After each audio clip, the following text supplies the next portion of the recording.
right. All right, what up, people? What's poppin'? What's going on? It's your boy, Mr. Locario, the bad boy of the dating game. What's good? So, as I'm recording this, it's, I think, officially Thanksgiving now. So, happy Thanksgiving. You know, if you're watching this on the East Coast. Okay? But yeah, it's officially Thanksgiving. So, happy Thanksgiving to all the people out there. What up, Real Deal? What's going on? Oh, damn me, what's good? I don't even know how much y'all up right now because it's midnight or 12:30 a.m. You know, so what's popping with you, so guys? So today I'm going to be talking about why some men can't or not, they're not ready to get with hot girls. You feel what I'm saying? Me chill, what up? Yeah, I know I started late. I was out. I was doing some stuff. Getting some shit popping. Before we get into all that, what I want you guys to know is that I'm having a Thanksgiving sale. Okay, a holiday sale. So from now, from this moment, up until Sunday, November 26th, when you join the Bad Boy membership, right, you're going to get the Bad Boy book for free. And you're also going to get How to Have Sex with 2 Women a Day, the audiobook for free. Okay, so you're getting two things. Two fucking free joints but for joining the Bad Boy membership. But it ends this Sunday at 11:59 p.m. Eastern Standard Time. So you have from now up until Sunday to join the Bad Boy membership, and then you will get the Bad Boy book and How to Have Sex with 2 Women a Day, the audiobook for free. Okay?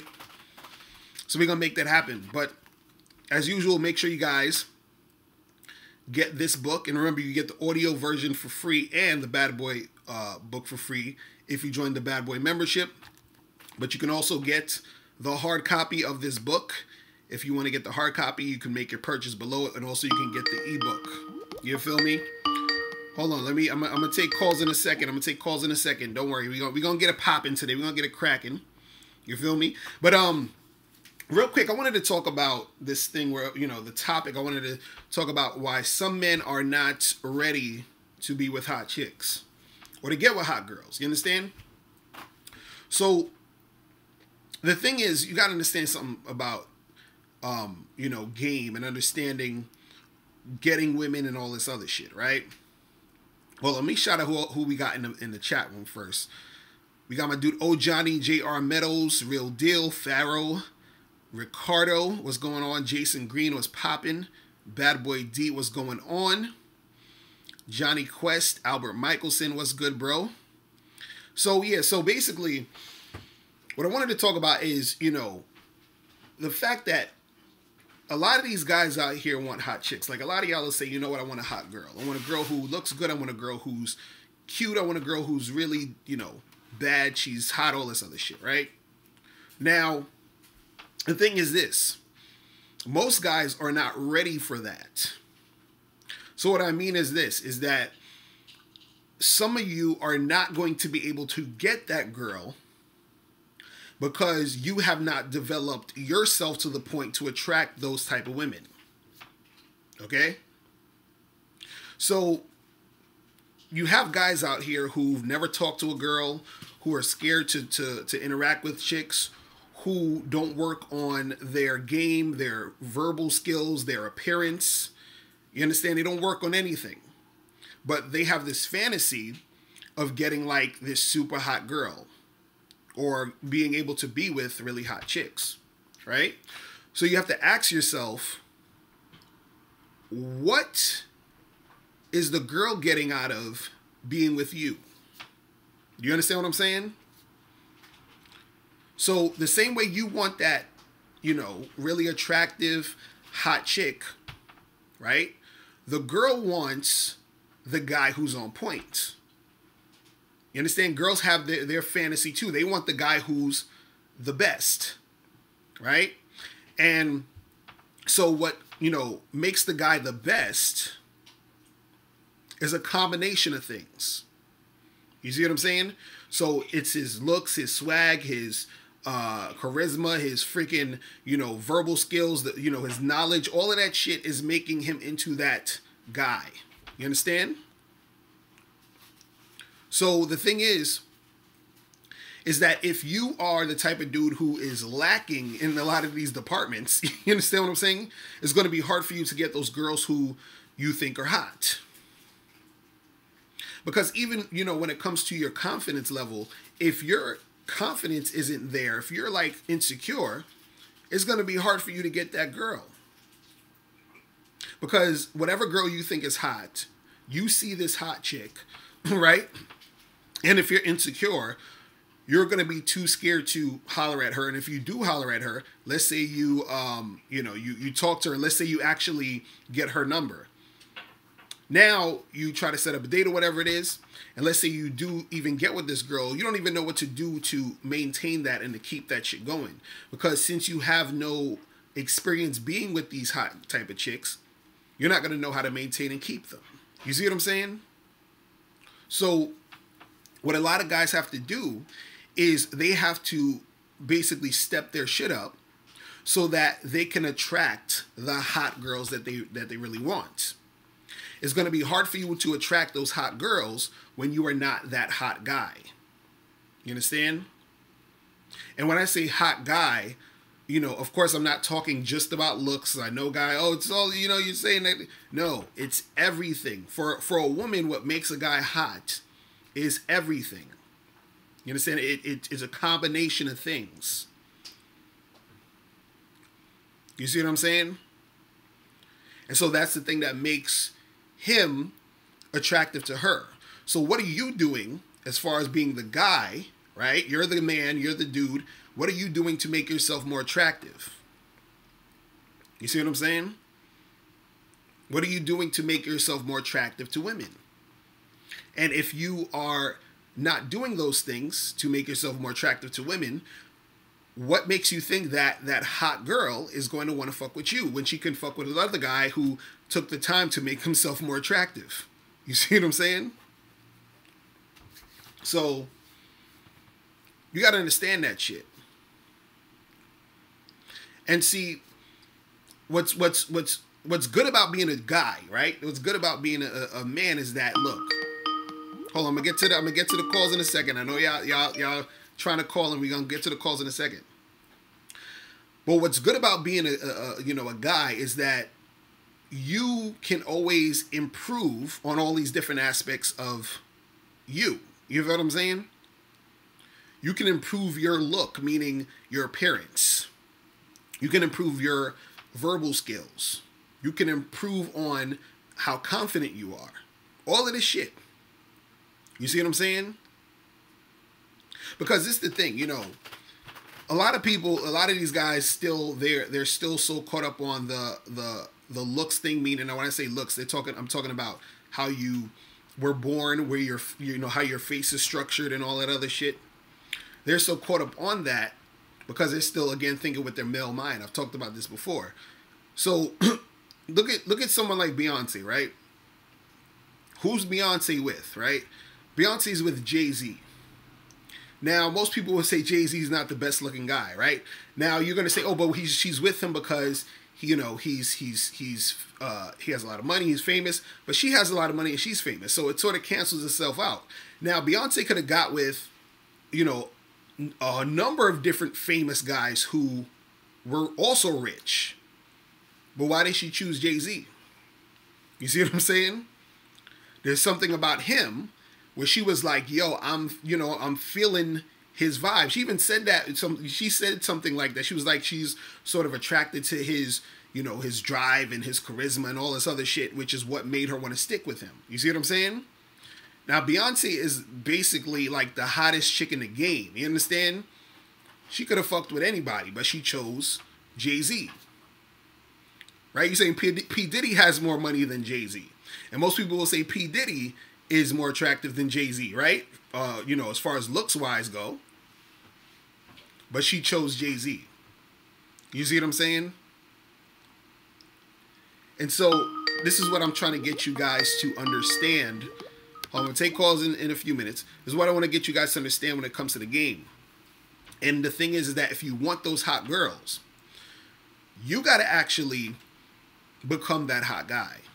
And then when you do get the hot chick, you need to know how to maintain that situation, because you can't act like a dude who's never been with a hot girl, because you're going to lose that hot girl. You got to act like you've been there before. You got to know what to do. You got to know how to be able to be in that situation with her, to where you're not acting like this is like, you know, the first time ever. Oh my God, this is amazing. You're so sexy. I can't believe, you know, you're with me, yada, yada, yada. That's going to make her not be feeling you, because you're going to be, you know, sweating her too much, because you're just so excited you actually finally got with some hot chick. You feel what I'm saying? It's crazy. But yeah, so the calling number, guys, is 646-481-3901. So you guys can call up and, you know, see what's popping. And remember, we got the Bad Boy membership sale going on up until November 26th. You feel me? All right. Let's see who this is. What's going on? What's popping? Hey, what's going on? This is Jason from Ohio. What I up? have one question. What's popping? About say you go into the bar and you wanna get women, but you don't wanna do the one night stand thing. You think the bar is feasible for you know, giving somebody your number and then having them contact you at a later date, or you think it's more so for one night stands? Nah, you could do that. You can meet a chick at a bar, at a club, at a bookstore, where you can meet chicks wherever, and still set up. My thinking was like, when they're at the bar, they're in party mood, so you know they probably forget you the next day over or something, you know. Nah, it doesn't matter. See, the thing is, you know, it all depends on the girl you're talking to. It depends on if she's feeling you to the point where she wants to see you again. Now, if you talk to a girl, let's say if she's in super party mode and she's halfway drunk and shit and she's all over the place, that might be a girl who might, you know, forget about you on some shit because she don't even remember what the hell she did the night before. But if you meet a chick and she's just chilling, y'all having a conversation, y'all talking, y'all flirting a little bit, and you say, yeah, you know, let's exchange numbers, and you hit her up, you understand? She'll remember. She'll want to make something happen. You understand? Because the thing is, you know, as much as one night stands happen in those situations, there's a lot of times where it doesn't happen and it's not feasible for it to happen at that moment. So you can still get her number and then hit her up the next day, or give her your number, tell her to holler at you, and then, you know, you can make it happen. You know what I'm saying? Okay. Yeah, so you yeah, can do that anyway. And then also, like, you think it's necessary you build your social network up before you start hollering at women? Like, what do you mean, like, talking about like your Instagram and all that shit?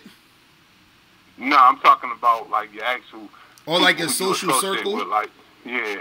Nah, you ain't gotta. Well, this is the thing. You ain't gotta. You talking about like having like a big social circle of people you already know and that you got, you know, that you can holler at here and there. You talking about that type of shit?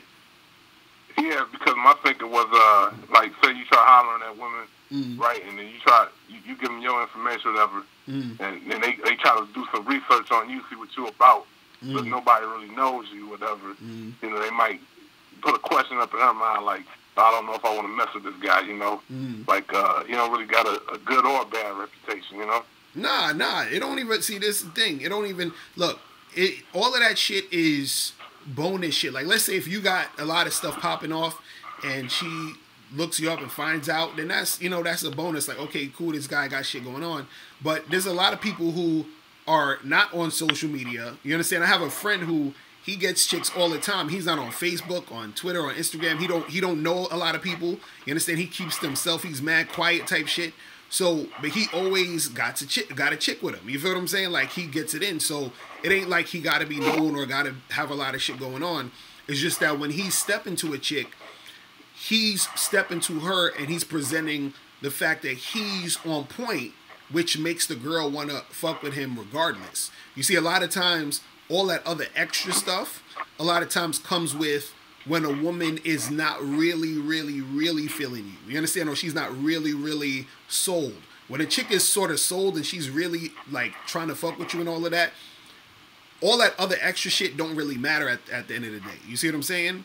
All that other stuff is just like shit chicks do just here and there if they're just like not too sure, or they just like you know, either paranoid, you know what I mean, for whatever reason that, you know, shit happened to them. But a lot of times you step to them and you're like, yo, this is what it is. Here's my information. Let's make something happen. They'll make something happen if they want it to go down. You feel what I'm saying? If they're really feeling you, they'll make it happen. All that other extra stuff is just side shit you don't really need to worry about. You know what I'm saying? Right, okay, I got you. All right, man. Well, that's it. All right, bro. Appreciate it, man. Yeah. All right. So what's good, people? What's going on? Oh, man.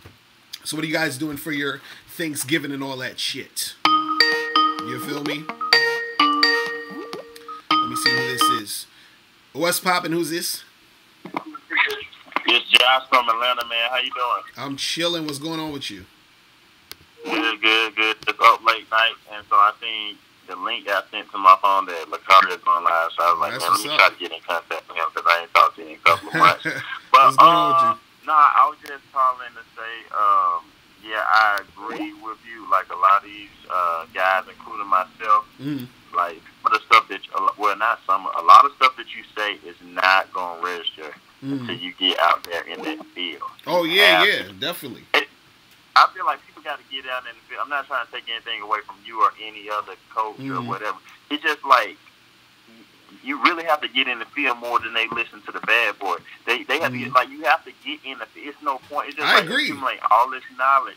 I agree. You're never gonna understand the dynamics of it, the nuances of it. You're never gonna get desensitized to rejection. You're never gonna, you know what I'm saying? All this stuff is smoke. If people are not getting in the field, it's never gonna matter. Right. So, I agree. Yeah, I just want to stress that point because when I was getting in the field, I remember when I was in college, it used to be hard for me to go to parties and stuff like that.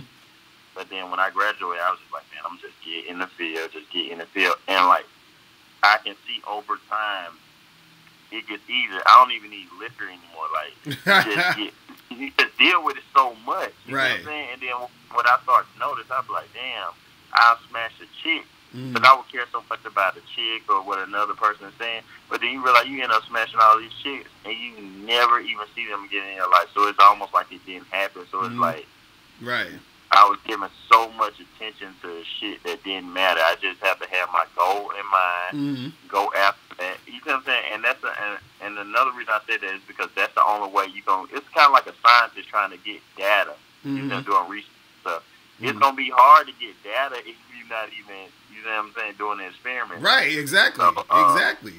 Now, real shit. And the thing is, I totally agree with you. That's why I told dudes a long time ago that they gotta go out there and put themselves out there, because a lot of the stuff that they even learn watching videos or reading books or whatever about the game is going to resonate even more when they're out in the field and talking to chicks and making it happen.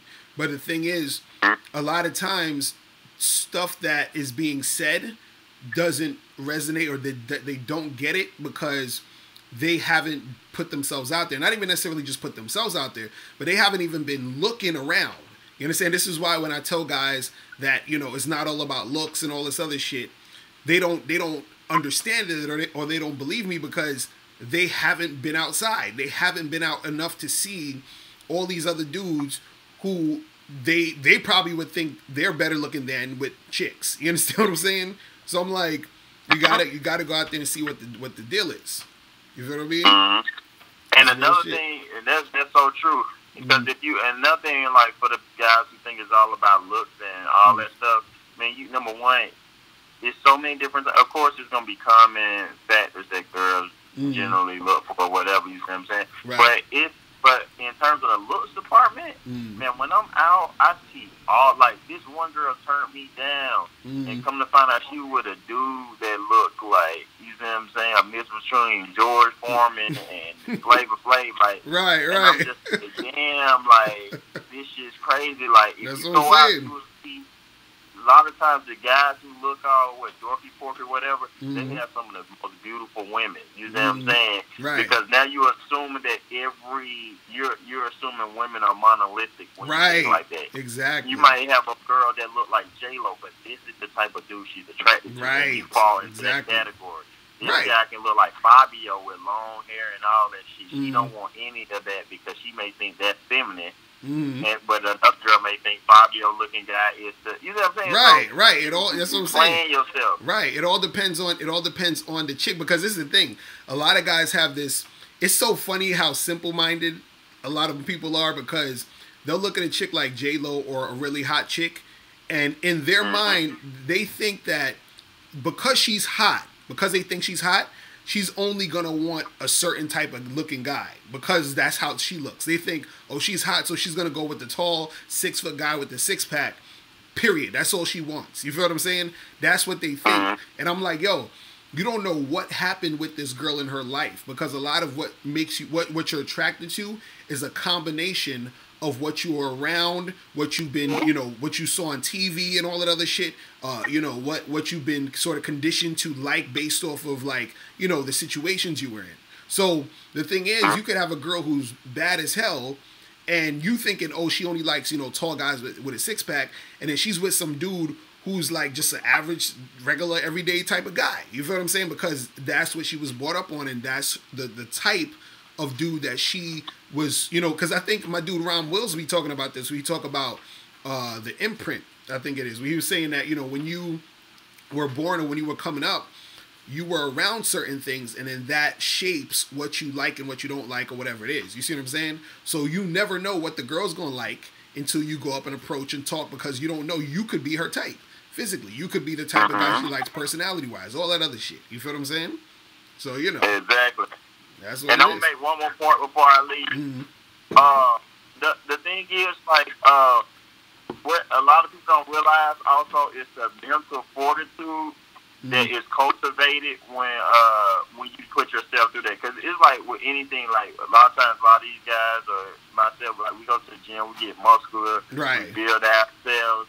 But that shit is a physical. 9 times out of 10, you're not gonna have to fend off a guy in a fight, or you don't. You know what I'm saying? So it's like a lot of muscle for some. You know what I'm saying? Like, I know some guys just want to get healthy, but something that's probably gonna be a lot more frequent is dealing with tough situations that attack the psyche. You know what I'm saying? Whether it's dealing with girls handling rejection and all that stuff. And if you can deal with females and get through that, it just makes you stronger in many other areas. So the game even just about females, because it's really like the mindset that you develop you develop that mindset, so it's not just gonna stop with females. You know what I'm saying? It's gonna follow you into the boardroom. It's gonna follow you into everything. You know what I'm saying? Right. And so I feel like it's important from that standpoint as well, not just even the females. The females is like a byproduct of this stuff. Right. Real shit. You know what it is, bro. You already know what it is. You know what I'm saying? Yep. That's what's up, man. I appreciate the call, bro. Thank you, Mr. Locario. I'm going to keep tuning in. Appreciate everything. That's what's up. All right. All right, so what's going on, people? Ricasi, you said women have a type. It's called a man. Exactly, right? Oh, man. That's funny. It's so funny. I be trying to tell dudes, man, they don't get it. See, the reason why I even, understand this shit like this is because I see this shit all the time in real life, man. You guys gotta get out more. What's going on? Who's this? What's popping? What up, Locario? This call, man. I had to call back. I caught your show before Thanksgiving got popping, man. What it's up, the bro? one that slept with the 70-something chicks, man. Oh, what's going on, bro? Man, I had to call in. Every time I hear that phone go out, man, I gotta call in, man.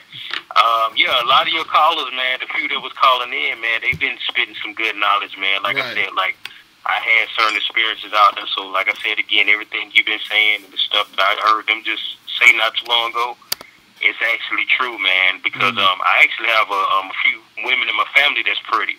And I grew up with this cousin, right? Like she's very pretty. She was always like stuck up when she was younger.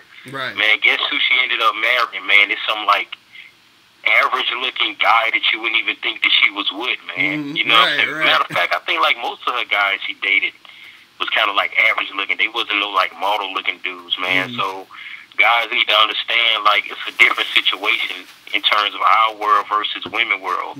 Like women need the looks. Like we don't necessarily need the looks as much as they do. Right.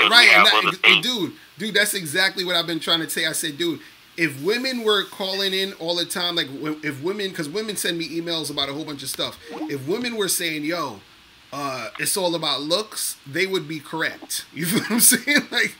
If they said, oh, you know, I can't get a man because it's all about looks. Yeah, I feel you. I feel you on that because you're a woman and this is what we're seeing. You see what I'm saying? And what they also have to understand, and this is from my experience from dealing with them and everything, like you already said this before too. What women say and what they do is two different things. Right. You know, that's why I've gotten to the point now. I really don't pay them no mind in terms of what they saying unless they saying stop and they saying it in a serious manner or something like that. Right. Other than that, that's it. As far as them looking at TV talking about they like Trey songs and all that, I don't even care because to be honest with you, something else you mentioned before, when you look around in the world and you look at a lot of guys and a lot of women anyway, most people are average in looks or they're below average in looks. Right. So when you think about it, she can be this pretty woman or this average woman. What's the odds of her hooking up with this celebrity or this model type looking type dude? Because most guys that, like you said, is going to approach her throughout her life, they're either going to be below average looking or average looking. So you mean to tell me throughout her 25 years of living or her 30 years of living, she ain't going to deal with nobody? She just going to sit around and wait till she get that guy that look off TV? And if she ever approach her, which hardly ever they ever will. Right. You know what I'm saying? Like, come on now. Like, it's like they was clowning me about, like, the 70-something chicks I've been with. It was a mixture. It was mixtures of 5s on up to like 8s. I never been with a dime, but I didn't sit around and say, hey, man, I'm just going to wait till a dime give me a chance because if I did it, I'd probably still be a virgin. Right, exactly. And you know what it is, too? See, what guys got to understand is that there are going to be women who are going to see a guy, like let's say a guy who most women will say is attractive, like, you know, like a Channing Tatum type of dude, right? They'll see a guy like him, and they'll think he's attractive, right? And some women will get with him or try to get with him based off the fact, or hear what he has to say based off the fact that they're attracted to him. You feel what I'm saying? They're attracted to the way he looks. So I don't want people to get it confused. I think this is the problem with a lot of people. When they hear me say this shit, or I say it's not about, you know, it's not all about looks and looks don't matter, they think when I say looks don't matter, that means that, you know, saying looks matter is completely false. And I'm not saying that. I'm saying that in certain situations, what you got to understand is that a woman, she cannot like the way you look and still get with you. And on top of that, if a woman likes the way you look and she just likes the way you look, that's it. That's pretty much it. I think they getting there. I think they're getting the impression of, like, when they say that, when they hear you say looks don't matter, I think in their mind they're looking at it like you're saying you can go outside with a hole in your shirt and you're just looking bummy, and if you got great conversation, she's going to pay you some attention. Now, if you said that, I would slightly disagree with you on that, even if you said, but that's not what he's saying. He's basically saying, like, you know, like a lot of people talking about like facial features and stuff like that. Like, there's a lot of ways you can work around things. Like, you know, like I said, like most people are average looking like me. I know how to dress. I know I wear cologne and stuff like that. So I know how to add to a situation. Now, I'm not saying that's 90% of the reason of why they would choose me. Of course, your personality is going to have to come into play because what's the difference between me and this next guy that knows how to dress? One thing that's going to set us aside is our character and our personality. So if you don't have a certain charisma about yourself, if you're not confident, and also like Locario said, it is a numbers game. Because I was going out there meeting people all the time. Like y'all hear me saying about like the 70-something women I had a chance to be with. Just think about if I was with 70-something women, just imagine how many played games or how many rejected me along the line before I met those 70-something women over the years that, you know, decided to go ahead and, you know, get down with my program. You know. So that means I was out there like every day, and I'm still doing it. I got 2 now. It's like guaranteed, and this is a slow season for me, and I got to get back out there again. You know what I'm saying? So, you know, you got to actually get out there and get in their face, man. Get off the internet. Go talk to these women. Fix yourself up if you feel like yo, you looking a certain type of way, man, go get your hair cut, get you some decent clothes, or something like that. And confidence, I don't know how to tell you how to be confident. That's something that comes from within. Right. I don't think no dating coach could really tell you about confidence. That's something you're going to have to find within yourself. And when you get comfortable with yourself, then you go out there and you deal with people. Exactly. Otherwise, if you're not confident within, ain't nothing Locario nobody else can tell you, because it doesn't matter, because you don't even like yourself, and everybody else gonna feel that vibe. Real shit, so bro. I ain't gonna hold you up. I know you got some other callers for the show. I just wanted to come in and say that, man, and say congrats on a great show, man. That's what's up. Appreciate it, bro. All right, I'm hollering at you. Yeah.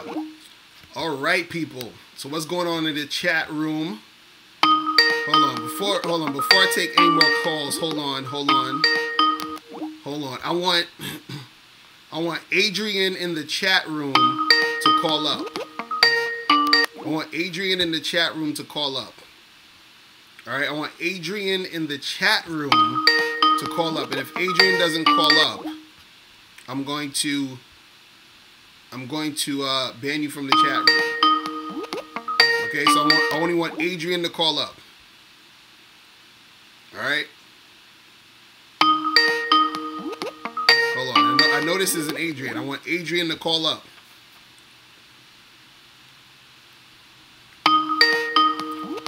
Adrian, I said I want you to call up. Adrian, I'm going to give you 10 seconds to call up. And if you don't call up, I'm gonna ban you from the joint. 10, 9, 8, 7, 6, 5, 4, 3, 2, 1. Okay. Let me try to get Adrian off of here, since he is trolling.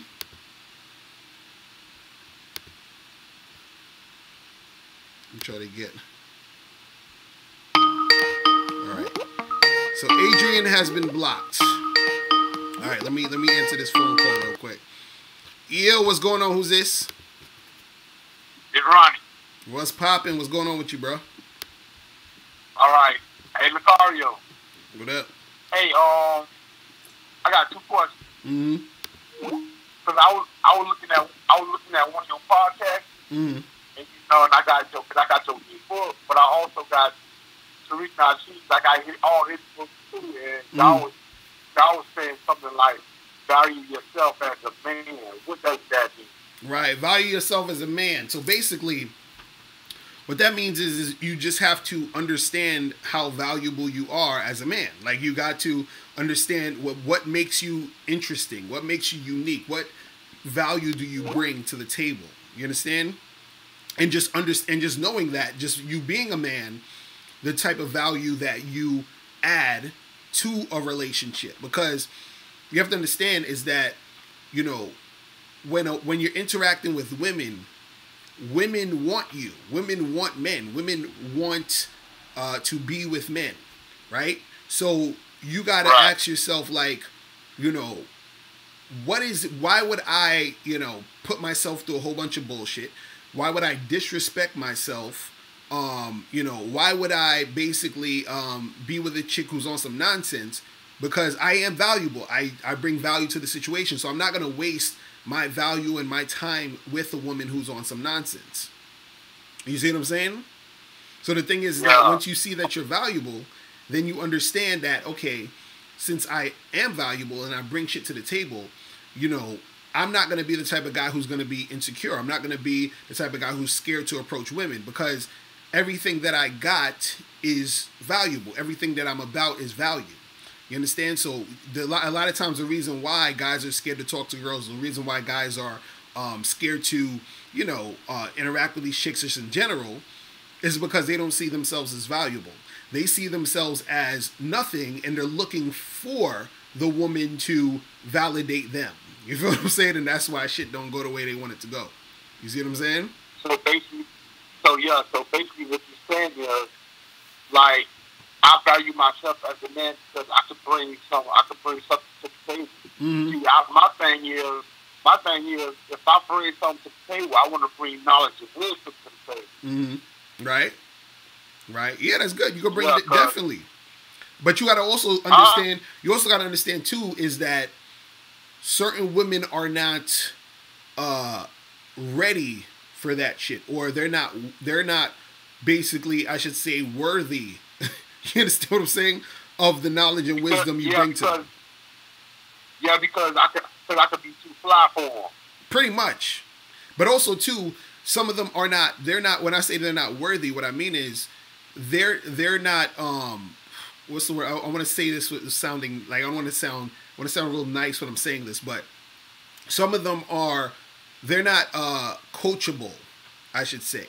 So what I mean is that some people, and this is something that I have to understand when I'm doing the stuff that I do, is that some people are just not coachable. And what I mean is that in order for you to be coachable, meaning in order for you to be able to, take in information and have it work for you and help you. So for example, if you're trying to bring knowledge and wisdom to certain women, they have to be coachable, meaning they have to be open to receive that knowledge and wisdom. You see what I'm saying? And certain women are not open to receive that. So some of those women you're not going to be able to even deal with and get with because they're not open to receive that game. You see what I'm saying? And so the problem is certain guys, they look at that situation as there's something wrong with them. Like, oh, damn, like, why she, I guess she don't like me because something wrong with me. No, this girl just is not open to what you're trying to do. You see what I'm saying? That's all it really is. And you just got to understand that and keep that shit pushing. And then you look at that as like, well, that's really her loss. It's like if I have a briefcase of $1 million and I say, hey, there's $1 million, there's no catch, you can just take it, and the person doesn't take the $1 million, that's on them. That's $1 million. You feel what I'm saying? The $1 million doesn't lose value because this person doesn't want it. You see what I'm saying? So that's on them. So it's the same type of shit. You feel what I'm saying?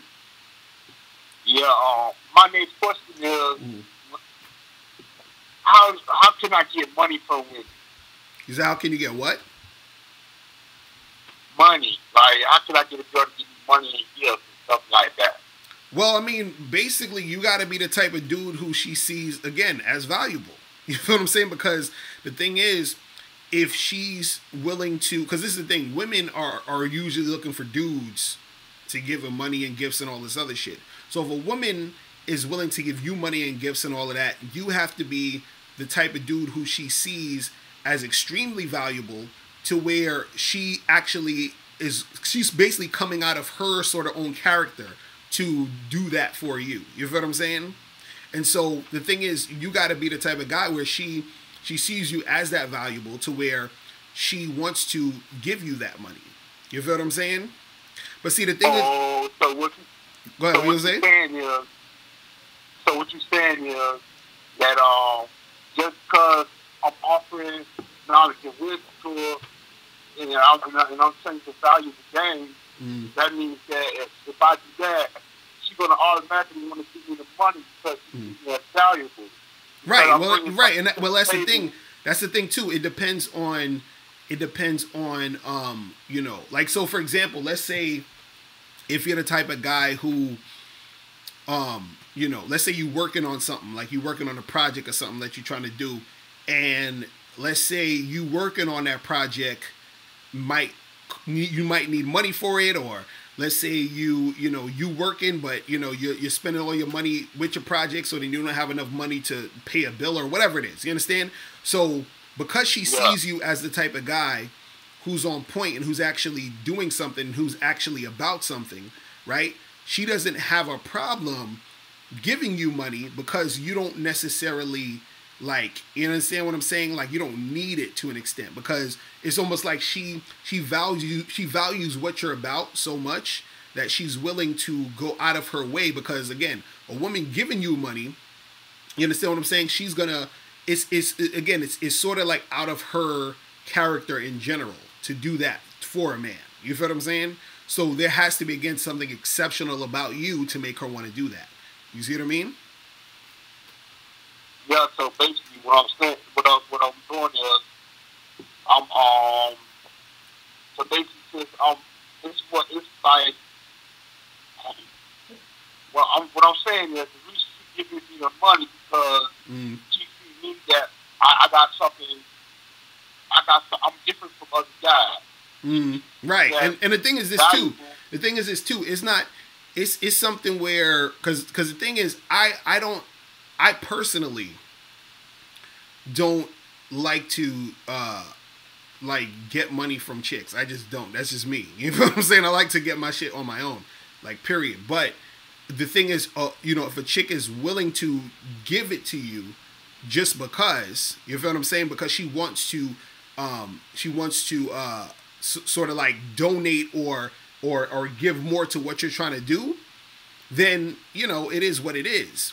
You feel what I mean? But she's going to want to do that only, again, based off of her seeing you being that type of valuable type of dude. You feel what I'm saying?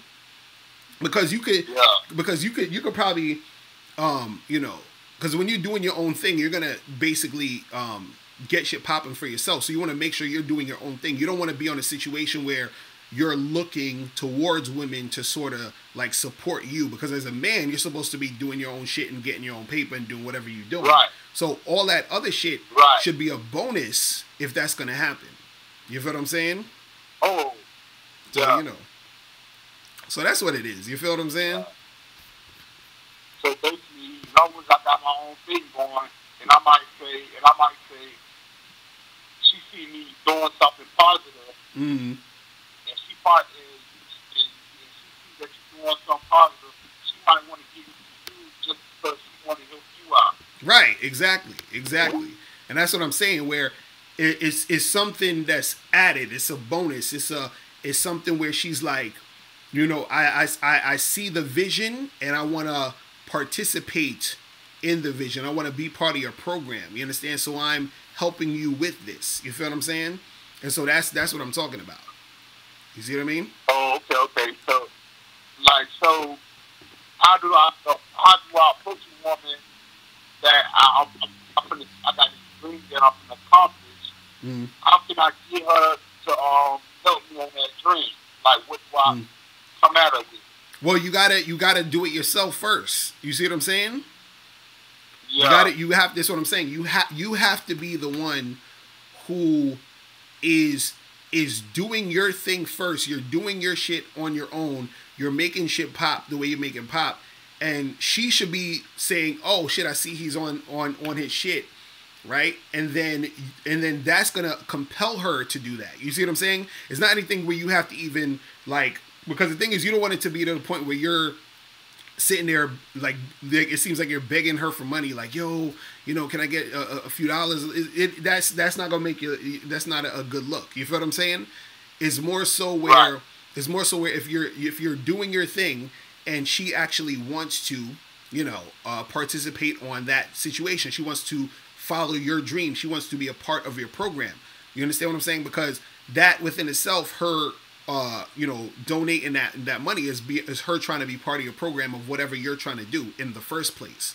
You see what I'm saying? It's like anything else. It's like when you're doing good shit and when you're doing shit on your own and when you're making shit pop, other people see what you're doing, and then that makes them want to actually help you out and participate. See, when a person's not really doing shit and then they're asking for shit or asking everybody for shit, now you seem like you're just begging for shit, and that's not anything that's attractive to anybody. You see what I mean?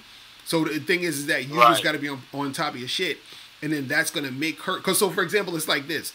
Let's say if you was working on something, but you also had a full-time job, and you was like, damn, I might have to get another part-time job to supplement some of the income, right? So then she might say, you know what, how much money do you need to get this thing off the ground? So she might help you with that money because she want to spend more time with you.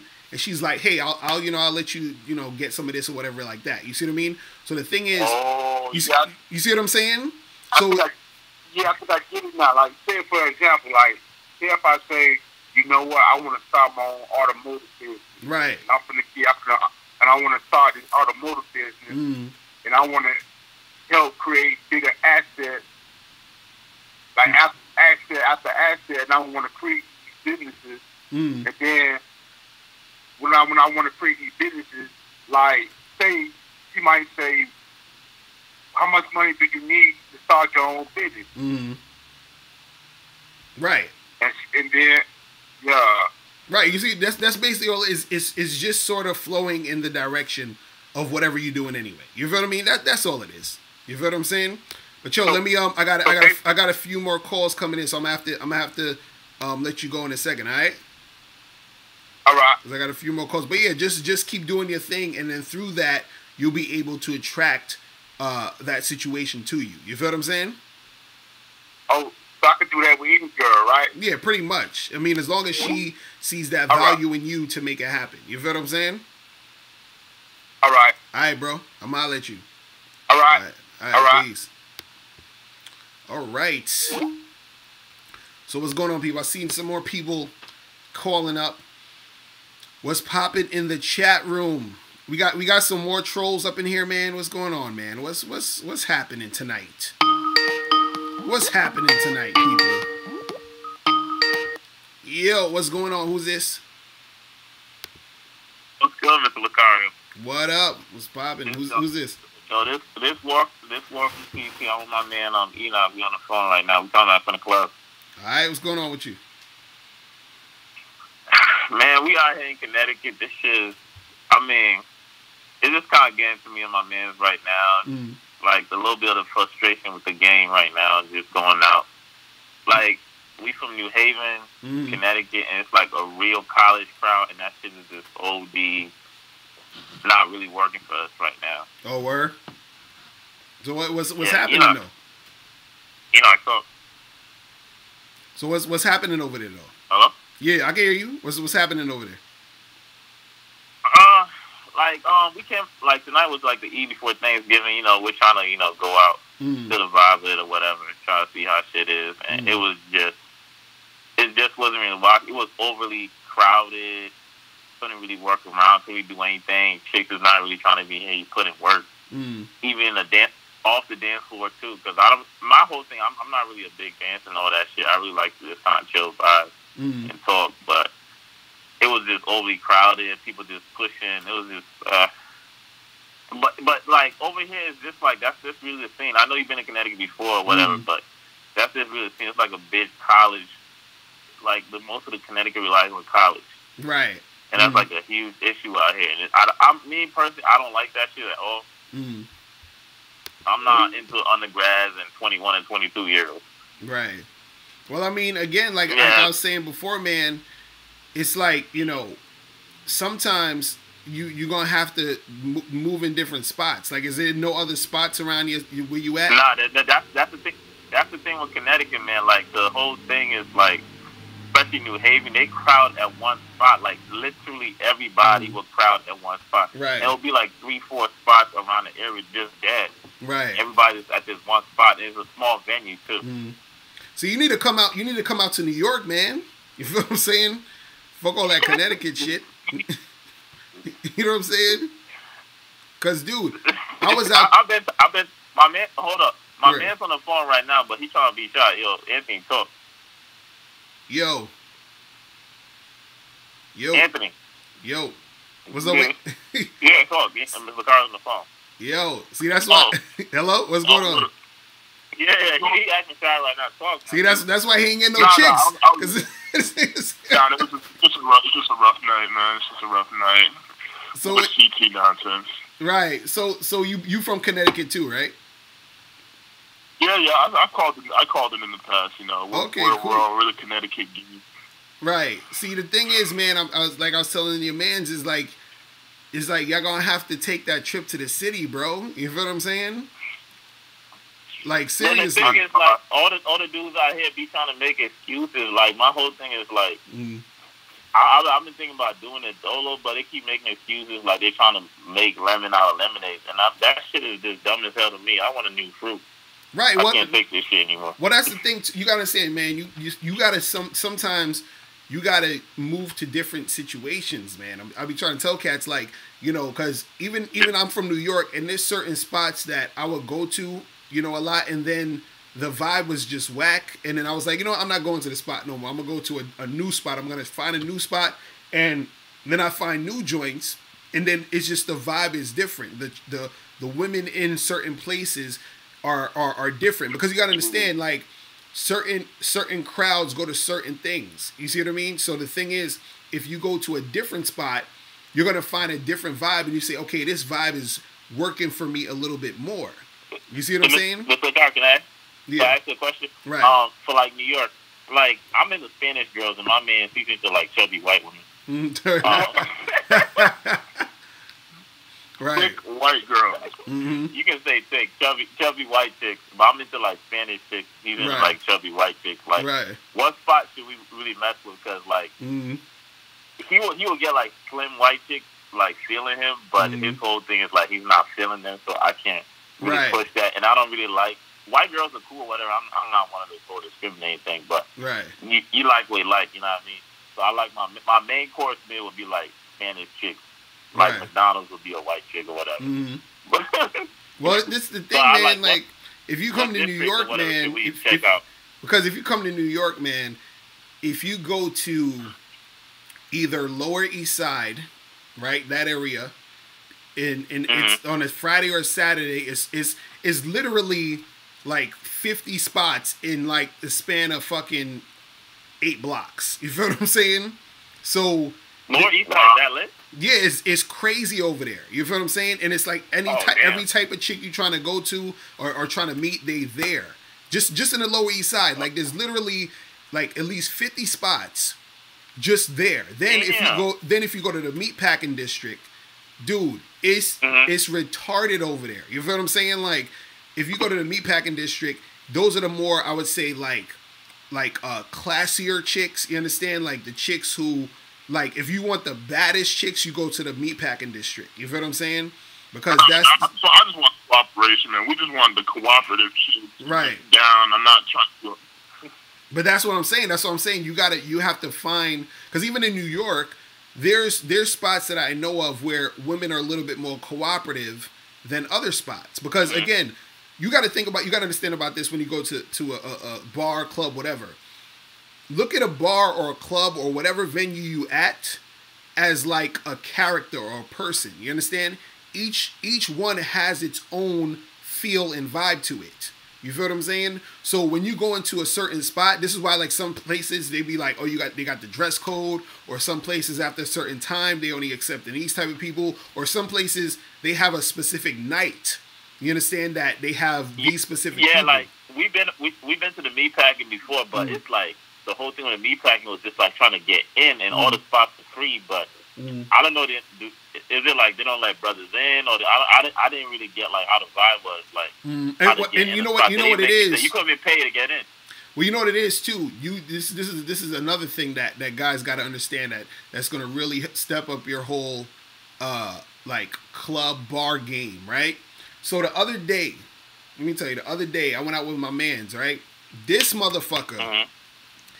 This dude, we went to maybe like 4 or 5 different spots, and it's spots that he goes frequently. And every spot we went to had at least like either a line or you had to like wait a little while or whatever it is, right? But we went into every spot straight in, right? Just straight in, no lines, nothing. And the only reason we was able to do that was because he knows all the people there. So what I mean is he's gone there enough to where he actually talks to the people. He knows them by first name. He knows these motherfuckers got kids and shit. Like he actually has conversations with these people. So all he told me that he did was like one of the spots we went to, he's only been there 3 or 4 times. But he knows every bartender by name. He knows all the bouncers by name. He knows one of the bouncers who live in his neighborhood. You feel what I'm saying? Like, so he's taken the time to sort of get to know the people. You feel what I'm saying? So that's gonna get rid of your actual thing of having to like, you know, stand in all them lines. If you know people, they'll easily let you in. So, but this takes time for you to actually frequent certain different spots. You see what I mean? So that takes a little bit of work if you want to do that. But it's very valuable if you're actually trying to go out on a specific night. So like, let's say you guys are like, damn, well, Connecticut's kind of whack. Let's just take the bus real quick for an hour. You know what I'm saying? Take that bus for an hour. Go to so-and-so spot. You already know the bounce. You already know who's working that night, whatever. You go in, you go through, and it's easy like that. You see what I mean? So you already alleviate that problem real easy. You see what I mean? So then you get into those spots. And then once you get into those spots, there's so many chicks at so many of these different spots.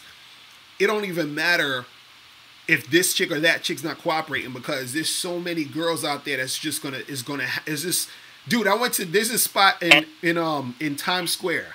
I'll say this spot in Times Square called, but this is if you like younger chicks and shit. But I'm not really a younger chick fan. But on a lot of different nights, especially on the weekends, and you say your man like chubby white girls, right? Yeah. So they got they got a few chubby. I like thick girls. I like but they got a lot of thick to chubby white girls in it. They got skinny white girls in it. They got Spanish girls. They got everything. But a lot of times on the weekends, it's this spot in Times Square called I think it's called McKinley's Bar or some shit, some Irish bar, whatever. But these chicks in there be fucking cooperating heavy. I remember I went in there one time, and this chick came up to me and was like, "Oh, I want to dance with you, whatever." So we dancing a little bit, and then I gave her a little hug after the dance, and then she's like, "Can I kiss you? Like, is it okay if I kiss you?" I'm like, "All right, fuck it." So we kissing a little bit. Then I go up to this other girl, and she was on her phone, and I went up to her and I said, "Yo, put my number in your phone." And that's the first thing I said to her. I said, "Put my number in your phone." She put the number in, and then I was like, "Yo, make sure you call me." So she was like, "Cool." And then she grabs me by my shirt, pulls me in, and starts making out with me. You understand? Like, that's just and this is what I'm saying. That's the vibe in there. You feel what I mean? So this is what I'm saying. Like, you got to go to different spots, dude. This is what I'm trying to tell you. You can't just stay in the same spot. Man. And then, you know what I mean? And can you get to the cross with my man? So I told him, I was like, yo, my whole thing, because Connecticut, you already know Connecticut is not far from New York at all. Right. We live, pretty close to the border. Mm. So I was going to tell him this to book, just, one night or whatever for the weekend. Just kind of, go out, hit multiple spots. Mm. Right, that's what I'm saying. You know what I'm saying? From Friday into, Saturday, from Saturday to Sunday, and just, from the daytime to nighttime, and just, leave Sunday after that. Mm-hmm. And just check out different districts, check out different spots, and get a feel of the city. Right, because this is the thing, too. You're going to have to go out there a few times to figure out what spots is good. You know what I'm saying? What spots is you feeling and all that other shit, right? Then once you figure that out, then you say, okay, I know, we got these 4 or 5 spots. We know the people up in there. We go into those 4 or 5 spots mostly, and then it's easier for you to get shit popping. And then once you understand where the 4 or 5 spots is or whatever, and for example, like in Manhattan, they got this spot, they got a few of those cheap hotels in those areas. You know what I'm saying? If you want to get shit popping. Yeah, I was going to do the Airbnb, because they had an Airbnb for a lot of Airbnbs in that area for pretty cheap. So I was going to do that shit. Right. So you could do shit like that. So okay, well, look, I'm gonna be in these spots. I got the Airbnb over here. I just pull these chicks from this spot to that spot, and then you could just rotate that shit, do that shit like that. Go there maybe once or twice. Start going there once or twice, maybe 3 times a month, and then you'll have a better selection of chicks. And then once you start getting situations going with certain women, then you can start telling them to come see you. Be like, yo, take that bus to Connecticut, come through to the crib. You feel what I'm saying? And then that's how you just make this shit happen. You see what I mean? But again, you gotta. One more question, Mr. Locario. What's a good foreign spot for foreigners, a lot of cute foreign chicks and shit in New York? Man, the district. I'm just trying to think, because what I'm saying. I like to diversify my women name. Right. Try to get a good mix of everything. I would say go to, in the meatpacking district, they got a spot called LeBain. You should go to that, because usually we tried LeBain. We couldn't get in. Oh, y'all couldn't get into LeBain? I was trying to tip the bouncer and everything. I didn't know what to do. Dude, you got to get into LeBain, son. I'm telling you.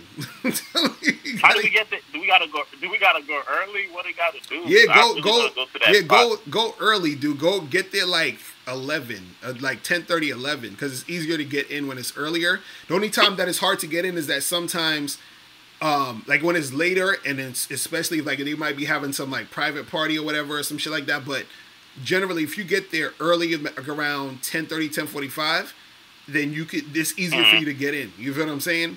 And then once you in there, could I try to get in the restaurant hours and because that's what I be doing in Connecticut to get around some of the spot. Do the restaurant hours and just wait right to the club jump off for free. Oh yeah, you could probably do that too. You could probably do that too. I think at LeBain, but it's just you just got to make sure you're there early, so you can go in and and really get it in. Because LeBain, if you want them foreign chicks, a lot of I remember the last time I was at LeBain, most of the chicks I met was from they weren't from here. You feel what I'm saying? So if you want to make that happen, yeah.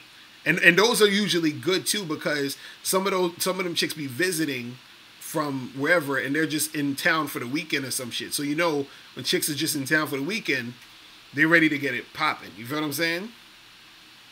Yeah, so, yeah, man. So definitely check that shit out. You feel what I'm saying?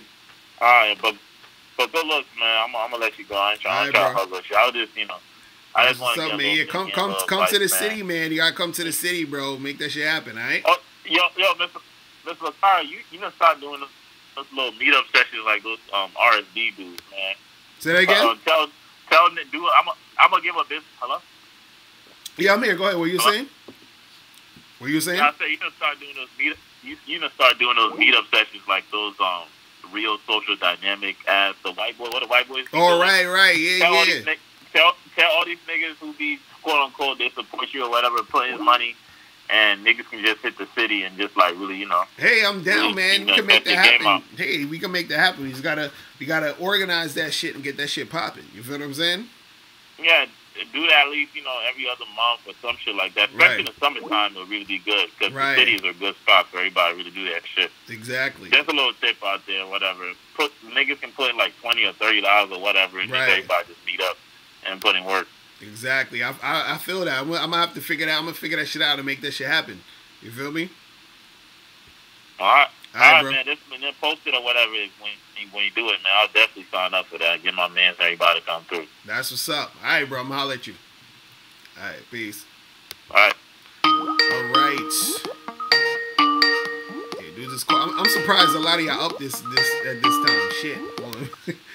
Yo, what's going on? Who's this? Yo.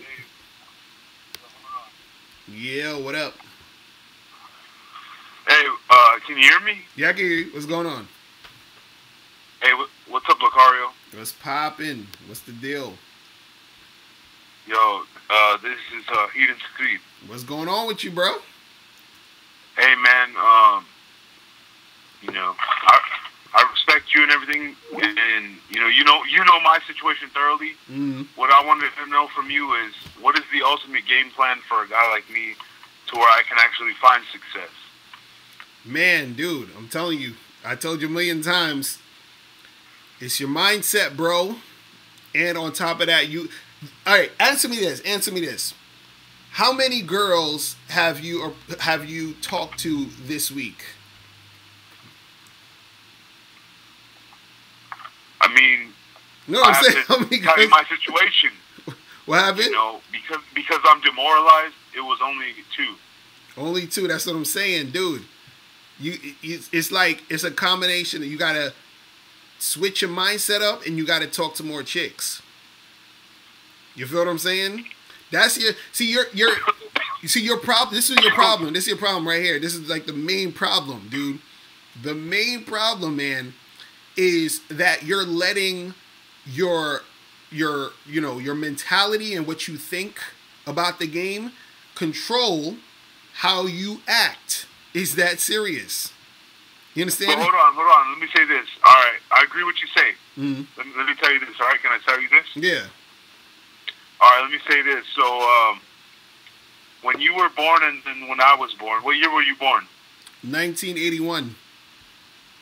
Okay, I was born in 1991. Mm-hmm. Let me say this. When you were born and then when you grew up and you existed, and then when I grew up and I existed, let me be honest.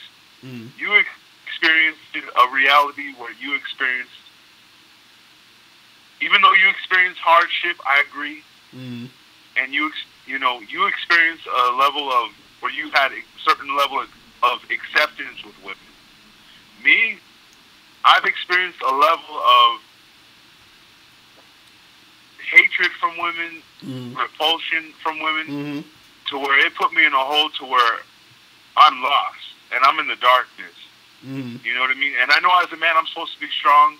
That's like I said before, I let my nutsack hang. I'm supposed to be a man.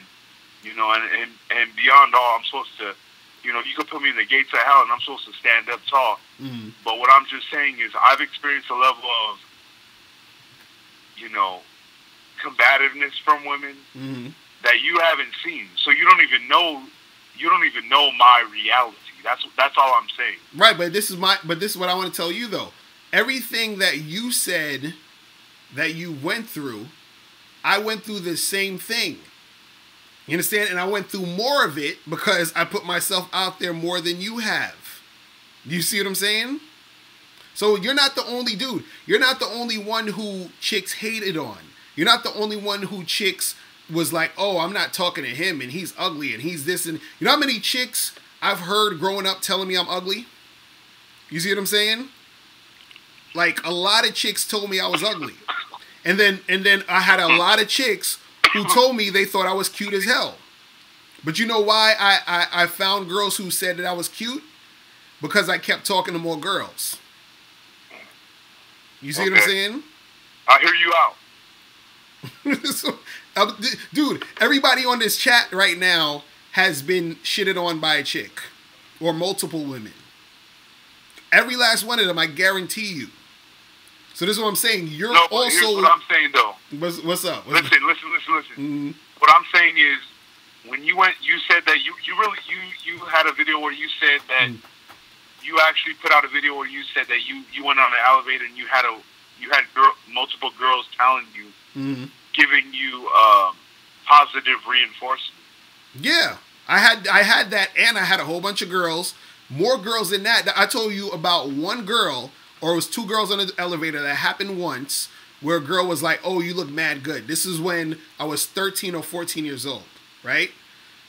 All the other girls that I was talking to, or all the other girls that were in my school, oh, you're so black, you're burnt, you're ugly. Dude, have you watched I Love New York on VH1? Do you remember what the girl in New York said about me? She said I look like a burnt, crispy something. You see what I'm saying? So you're not the only dude that you know, a girl probably said that she didn't, you know, like the way you look. You see what I'm saying? But see, the difference is that I don't make this shit get to me. I don't make this shit stop me from doing... You know how many people do? You know how many people laughed at me when I told them, oh, I'm a be a dating coach? Or even till this day, when I meet like strangers at different events and I say, oh, I'm a dating coach, they're like, what are you serious? Is this a joke? You understand what I'm saying? So the thing is, people are always going to shit on you. Yeah, hold on. They're always going to do that shit. You see what I'm saying? Okay. But all right, I hear you out, Locario. Mm-hmm. But all I want to know is, can you acknowledge that? Mm-hmm. All I want to know is, can you acknowledge that you've experienced a softer reality than me? What do you mean by softer reality? Define that. All right, I'll be completely real. Mm-hmm. When did you first get with chicks where you were dealing with them on a serious level? What do you mean? As far as having sex and all that other stuff? Yeah. I lost my virginity at 16. There you go, bro. Right? And so what's your point? Then you don't understand people in my position. But this is what I'm saying. You're at a whole different level. No, but this is what I'm saying. You know why? But this is what I'm saying. You know why I'm at a whole different level? Is because I did more shit. Do you understand that? I just asked you how many girls you talked to. You said you talked to 2 women this week. Well, this week because I talked to like 15 girls tonight. Why you think I was late for this show? I was at an event. You understand? And I was just chilling, talking. Like, I wasn't even going in. I talked to 15 chicks tonight. You see what I'm saying? This is what I'm trying to say. Okay. The person who puts in more work is going to get more shit. This is just how it works. This is how it works in business. This is how it works in fucking relationships. This is how it works in, you know, when you're in the gym working out. The person who puts in more work is going to get more shit. That's all it is. Now, if you was putting in as much work as I was, or as other guys were, and then you were saying, yo, you know, shit isn't working out how I expect, then I can understand. But if you were putting in as much work, you would actually be seeing a little bit more results. So the questions you would be asking me would be different. You understand? It wouldn't be, damn, you know, shit is fucked up all over the place. It'd be like, yo, I talked to all these girls. I've been interacting with these chicks. And I saw, or I found out, or I seen, or I experienced that some of these girls were feeling me and some of them weren't. Now, the girls who are feeling me, this is what happened. And then this is what happened with the girls who weren't. Like, you'll be coming up with different types of things. You see what I'm saying? Yeah. That's what I'm saying. You got to put in more. And this is the problem is that you're making what you think about yourself and feel about yourself stop you from actually putting in work to do shit. You feel what I mean? I hear you, bro. I hear you, but you still acknowledge that you still had it easier. But how? That's what I'm saying. I'm asking you, how did I have it easier? You had women telling you were good looking. You had girls telling you were good looking. Right, because I interacted with the girls. Down your weight, dog. You understand what I'm saying? I went out and I talked to women in person. I was interacting with chicks. I was, you know, doing things. You see what I'm saying? That's what I'm saying. You got to go out and do shit. Because if you start talking... Hold on. So you're saying you weren't being passive, because the way you made it seem is that you were being passive. You were just chilling. You were just existing, just alone in your mind. And you had women approaching you, giving you validation to where they found you attractive. Yeah, that happened later, dude. That happened later. You know why it happened later? Because what happens is as you start to get more confident, as you start to become more sure of yourself, right? What happens is that you become more attractive. Do you understand what I'm saying?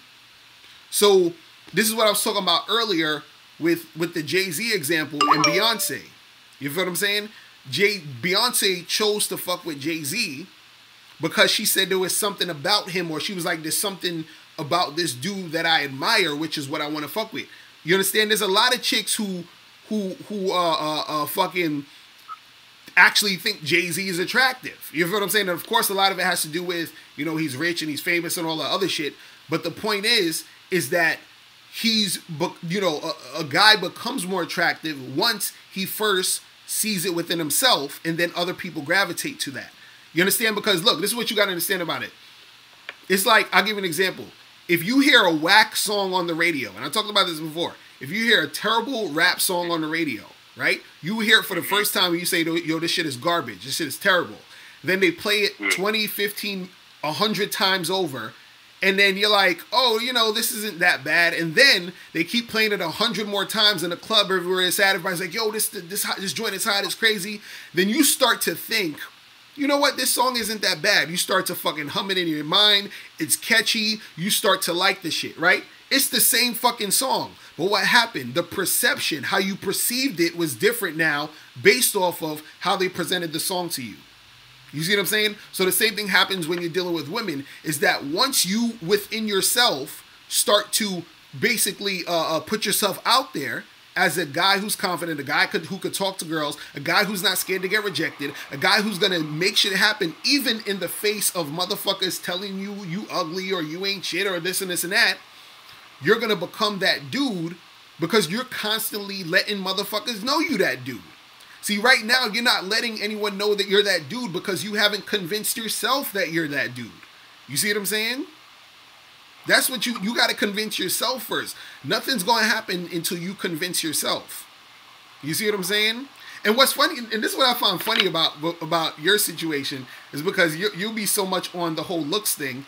And objectively, and I've seen this in comments and all this shit, most people are like, yo, you're not a bad looking dude. You feel what I'm saying? Most guys would say, oh, you just got to work out. If you worked out a little bit more, then you would be on point. So I don't understand. Yeah, but hold on. I've had women tell me that I'm ugly. But this is what but you know why they're telling you you're ugly? If you keep hearing that you're ugly, is because you think and you are emoting, you're putting out that ugly energy. You're putting out that insecure energy. Like I said earlier in the show, I said what's attractive to women, right? What's attractive to women is a combination of shit.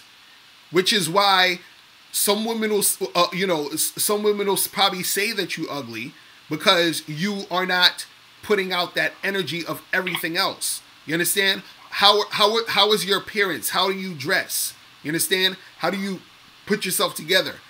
Where's your confidence? Where's your verbal level, your verbal skills when you're talking to women? Do you know how to actually use your words and your actions to get women horny? Like those type of things are the things that women are going to say, okay, this guy is attractive. You understand? What are you doing as far as in your life? What's your purpose? How does that translate when you talk to women? How does that go when you are interacting with women? You see what I'm saying? Because this is what you're doing. You're taking everything that's happening outside of you and making that control you. You see what I'm saying? That's what you're doing. And it's hard for you to see because most of what this is the hardest part of this is going to be the hardest of all things, and you got to listen to what I'm saying here. You're not going to see any of this shit. None of this shit's going to make sense to you until you see it yourself first. So that means you got to really look in the mirror and be like, yo, what do I need to do to actually get from point A to point B? And what I'm saying to you is, right? You have to flip that mindset you got, and at the same time, you have to go out there and interact. Like I would rather you approach 25 girls and get rejected by all 25 of them than to sit around and be scared to approach any girl or only approach 1 or 2 girls because you think every girl is going to think you're ugly. Because what's going to happen is that when you approach those 25 girls, at least one of them, right, might give you a certain vibe that will show you that all the shit that you're thinking about in your head isn't, it isn't the whole truth. You understand what I'm saying? Right now you're living in that little bubble and you're not really seeing anything. Say it again. Hey, my buddy said, do you have to approach 25 girls? Who's saying that? One positive response. Say that again.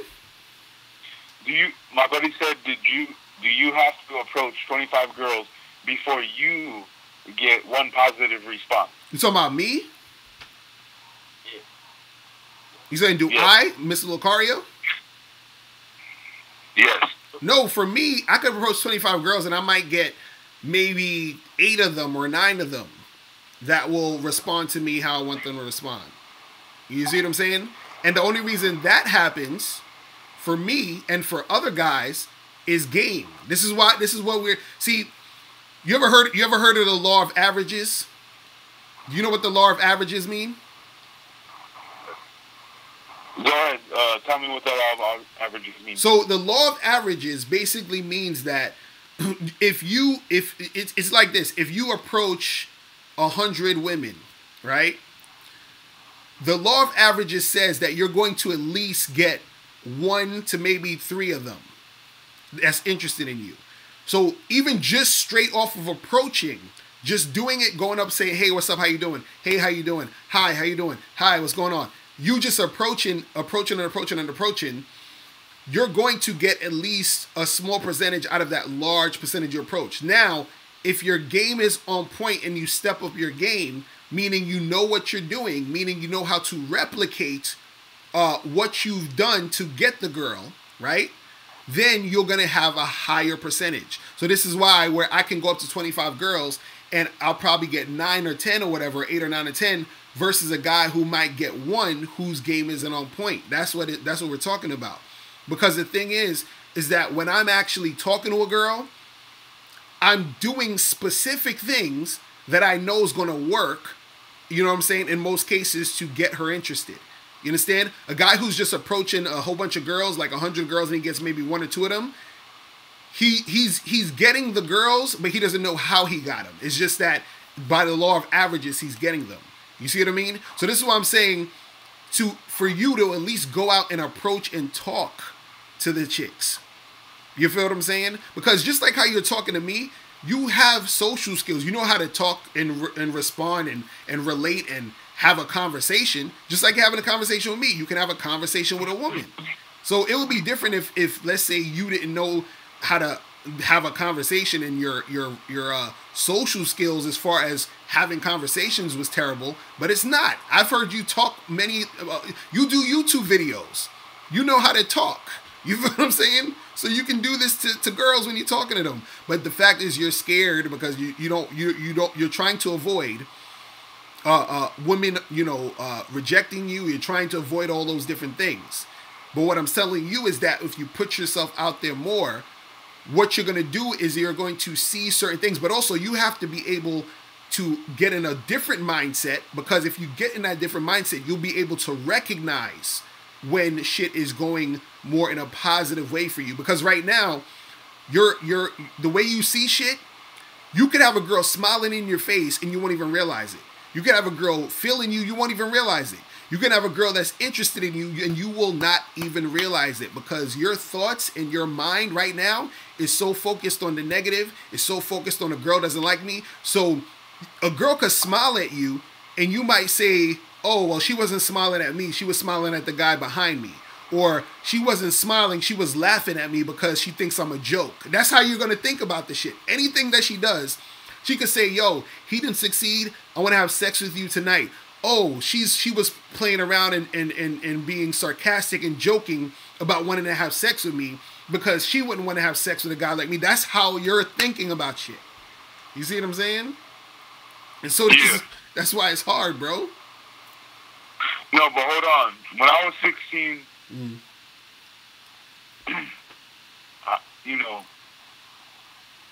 I wasn't even nowhere near the light.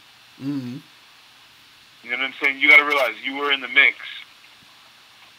But now, I'm not trying to dwell on this. But this is what I'm saying. How do you know what I was doing? You have no idea. We didn't hang out when I was 16. You know what I'm saying? Like, where are you getting these stories from? This is what I'm saying. You basically just said you basically just demonstrated what I said that you just did. Like what you just did is what I said you were gonna do, and you just did it. I just said I'm telling you something that can help you, but instead of it helping you, you're looking for the things to validate what you've been saying all along. You see what I mean? No. I'm trying to hear you out. No. I comprehended everything you said prior to that. I'm not trying to, I'm not trying to, make my point, and I'm not trying to be right. But, and your reasoning is on point. I agree. But what I'm just saying is, for my situation, you got to realize, how does a guy like me even get to where I'm at? You know what I mean? It was a combination of just the storm beating down on me to where I got to this low point where you had a point where you saw the sunshine and you were able to develop and grow and to blossom into what you are. But see, this is what you don't understand. You made a choice, though. This is what I'm saying. Every second of the day, you're making choices. And so you got it. You have to. The difference is when I was 16 and 15 and 14 or whatever, and even when I was that young, and I was talking to women, and I was trying to learn shit, and I was scared to talk to girls, and I was scared to get rejected, and this and that was happening, right? I made a choice, even through all of that bullshit, to actually keep going. Even when girls said they didn't like me, when girls didn't want to fuck with me, whatever it was, I kept going. So I kept going in the direction of getting to what I wanted to get to. You see what I'm saying? Which is what led me to losing my virginity at 16. You feel what I'm saying? So this is what I'm saying. It's not like, oh, I was just chilling and some girl just ran up on me and was like, hey, I'm going to give you some pussy. No, it was, I fucking my first girlfriend who I lost my virginity to at 16, I asked this chick out like three or four times. You understand? Like, and the thing was, she was, I think 8, she was like 2 years older than me. No, she was a year older than me. And we was messing around or whatever. And what happened was, like, I kept like trying to get at her, and she was like, oh, no, I don't know. And then all of a sudden, out of the blue, she came up to me and was like, hey, I was thinking about what you said, and let's make something happen. You understand? But the thing was, I was putting in work at my young 16-year-old age trying to make shit happen any way that I knew how. You feel what I'm saying? So that's the thing. It's not that shit just fell in my lap. So what I'm saying for you, it's the same thing for anybody. Anybody in this chat room, anybody watching, they've been through shit where they had to actually go through a lot of shit to get where they're at.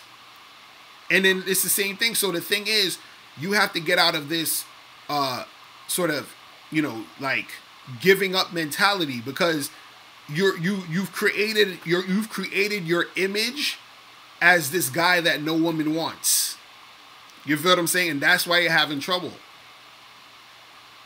That's what it is, bro. Like you're having a lot of trouble because you see yourself the way you see yourself. And no one can help you see yourself different than except for you. This is what I'm trying to get to. I can't help you see for you to see yourself how you need to see yourself. All I can do is I can guide you in that direction to inspire you to do that. But you got to do it, bro. You see what I'm saying? Because anything that I'm saying and doing is not going to really go in. So what is the first plan of action then? Say it again? No, I said what I said is I hear you out. I'm putting my pride aside, my ego. According to you, what is my first plan of action? Well, the first plan of action is you have to change your mindset. Okay. And start and what I'm saying is that damn, this is a book. Shit, I forgot what the fuck the name of this book is. I think it's called it's called What to Say When You Talk to Yourself or something like that. I gotta Google this book and see if I can find this shit, because I read this book years ago, and it's a really good book. Let me see if I can find it right now real quick. Hold on. What to say. I think that's the name of it. If any of y'all in the chat room know what it is, let me know. What to say when you talk to yourself. I'm just trying to see if I talk to yourself, because this is the thing. What you say to yourself is going to get into your subconscious mind. You feel what I'm saying? And then, I think this is it. What to say when you talk to yourself. Yeah, let me try to put this book on the screen so you guys can see it. But yeah, the book is called What to Say When You Talk to Yourself by Shad Helmstetter. Okay? So basically, you guys should get that book. And what that book is basically saying is what you say to yourself is going to get into your subconscious mind. You see what I'm saying?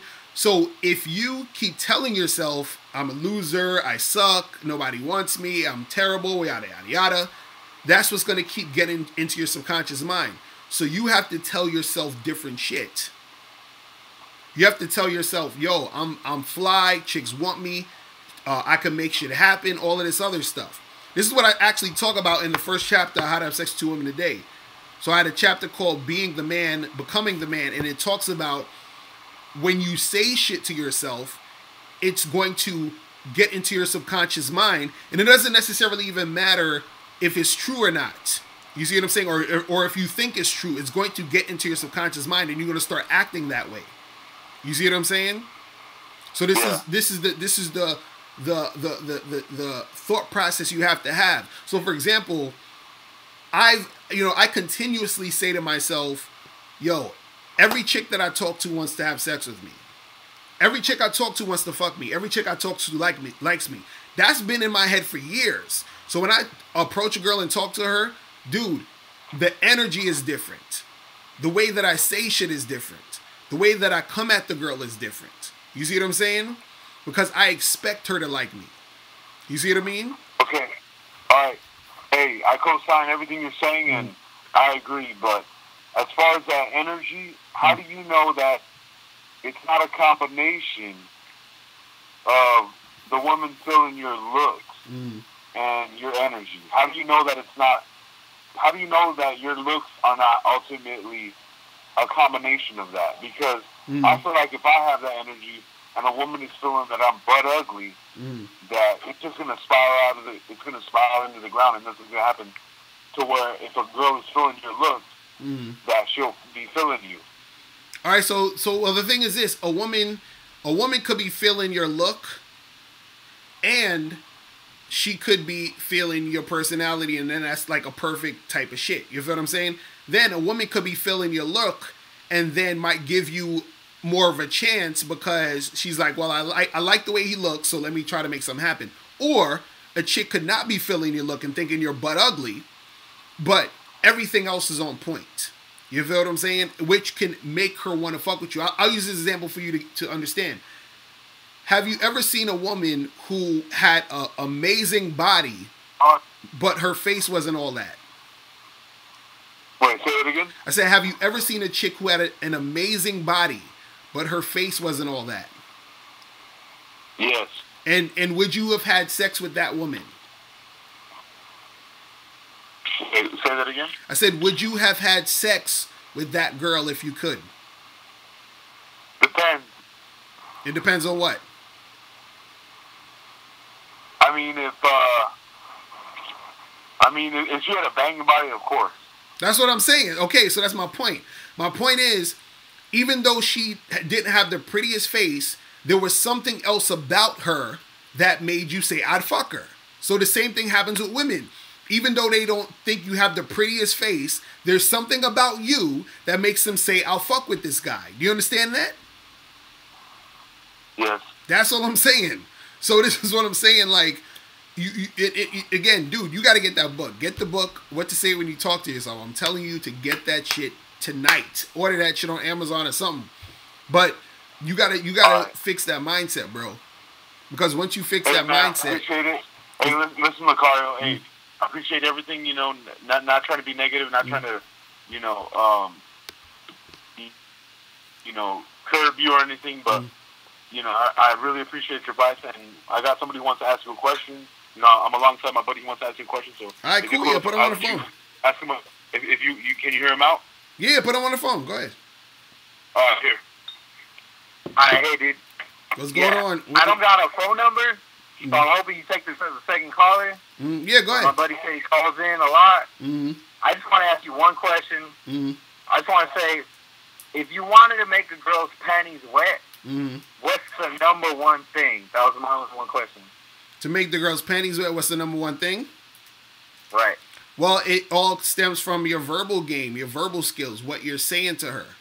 You understand? So it's all verbal. It's a lot of it is verbal. A lot of it is verbal and body language. So what you got to understand is a woman gets wet by what she, feels.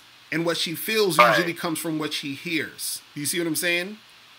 So what makes her wet is the words that you're saying, how confident you're saying them, and you getting her in that mental state of mind. You see what I mean? So if you're talking to a girl, and let's say you at a bar or something, or at a club, whatever, and you whispering into her ear some shit, you saying some shit to her that's sexual or that's flirty, that can get her wet based off of how, for the fact that you're even confident enough to go and say that shit to her, that's going to get her wet in a lot of cases. You see what I mean? Because you're taking her outside of the regular norm of what she feels when she's dealing with a bunch of dudes. You see what I'm saying? Yeah, because I'm in a situation, I'm about to go talk to some girls, and I'm thinking like, all right, so it's all that confidence like that you'll be talking about and shit. Right, but also too, you gotta understand, it takes time for you to be able to develop, that confidence and that swag and that energy to be able to basically, interact with a girl or just girls in general on a consistent basis to be able to do that type of stuff. Because let's say you go up to a girl tonight and you go up to her and let's say you talking to her a little bit, just some small talk, and then you start flirting with her or something. You might say something like, yo, you got some sexy ass lips or whatever, right? And then let's say she's like, oh, okay, thanks or whatever. And then now you start talking to her more and more. And then let's say you say some shit like, yo, I want to fuck the shit out of you, whatever. And then now you say that shit and then she gets offended or she calls you an asshole or whatever, right? If you're not prepared for that response, right, that could fuck your whole shit up. Because now... so what would you say in the situation? What? If she said, like, she got offended and shit? Like, you said, I want to fuck the shit out of you? Right. Right. So if she's like, oh, you know, if I say, yeah, I want to fuck the shit out of you, and then she gets all offended, she's like, oh my God, you're disgusting. What the fuck is wrong with you, or whatever. And all you do is don't react. Don't be reactive. See, most guys would be like, oh my God, I'm sorry, I didn't mean it. Oh, you know, like, you see what I'm saying? Right. So what it is you don't react, you know, within your body language or whatever, and then you look at her in the eyes and be like, you heard me, I want to fuck the shit out of you. Well, let's make this happen. So you're not being phased by it. But again, that comes with practice. You understand? And that also comes with you believing what the fuck you're saying. You see what I mean? So all of that takes time. You see what I mean? All right. So you know, you just gotta understand that that aspect of the game, man. This is why I tell dudes, you gotta practice this shit, man. A lot of this shit is not gonna come overnight. All right. You see what I mean? I got you. Yeah, man. All right, so just to reiterate, say some shit that's like fucking sexual and not let that shit phase you. Right, okay? but also too. All right. I remember that. Also too, you got to understand.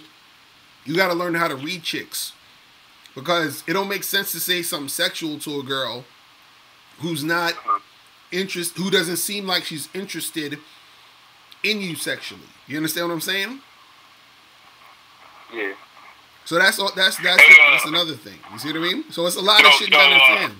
Locario. Mm-hmm. This is Easy to Succeed. I gotta ask you. I'm about to head to the strip club. You got any advice? Damn, you had to strip. Don't spend all your money. That's the advice I tell you. All right, hey, but what should I tell these stripper bitches all night? Nothing. Just like, all right, dude. I would say to you, go to a bar that's not strippers, so you can say all the shit you want. That's how you really test your game out. You feel what I'm saying?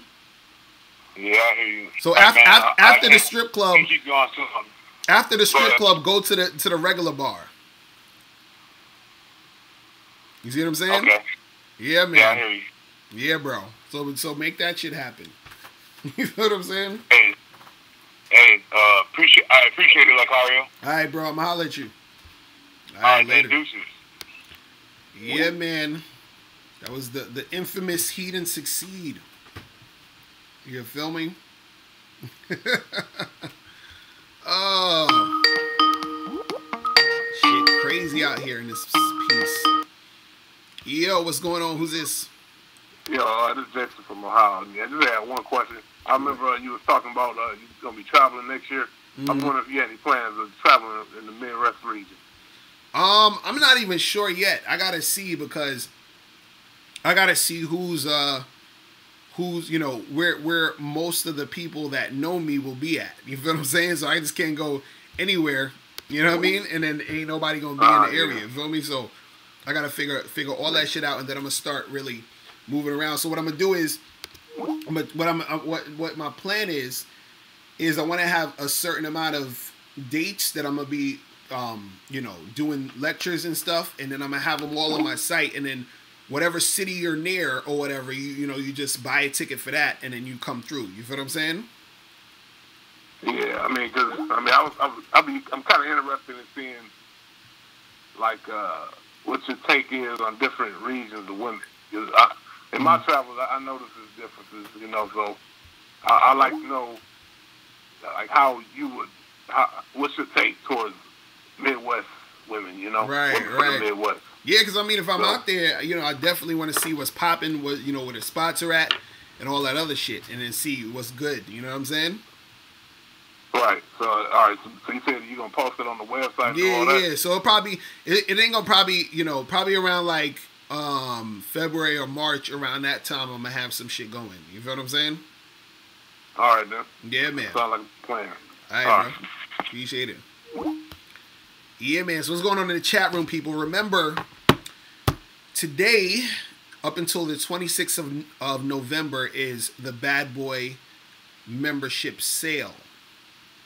So you get the Bad Boy book for free, and How to Have Sex with Two Women a Day audio program for free if you join the Bad Boy membership from now up until November 26th. Yo, what's going on? Who's this? Yo, this is Donovan from Cincinnati. How's it going? I'm chilling. What's going on with you? Nothing, chilling. Just got back in from going out. That's what's up. I got a question, actually. What do you do? I have a few questions, actually, if that's all right. Yeah, go ahead. What do you do? What do you do, like, when you go out, and you just don't have the energy to put forth, you know the type of work that you got to do. You know you got to go through a bunch of bullshit with the friends and the loud venues and walking from bar to bar. You know there's a certain amount of energy that you have to have throughout the night. Right. And like I have the right mindset or whatever, but like when I get into the field and I can just feel my body is just like not there. Do you ever have those nights, and what do you do to pull through and actually make something happen? Because you have to put in a lot of work to get what you want, and like I want to maximize my time and my effort. So that's my first question, actually.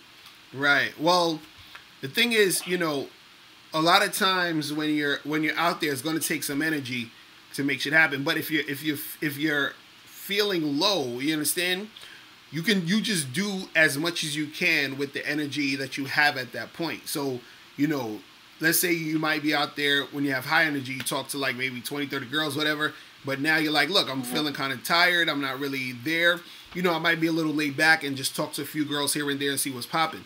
Usually what happens though is that once you start talking to girls and once you start getting some good feedback, your energy levels sort of increases a lot of times, because now you're so like pumped up because you're actually doing shit. So a lot of times it really just takes you hollering at one or two chicks, and then your energy level comes a little bit up, a little more once you're doing it. You see what I'm saying?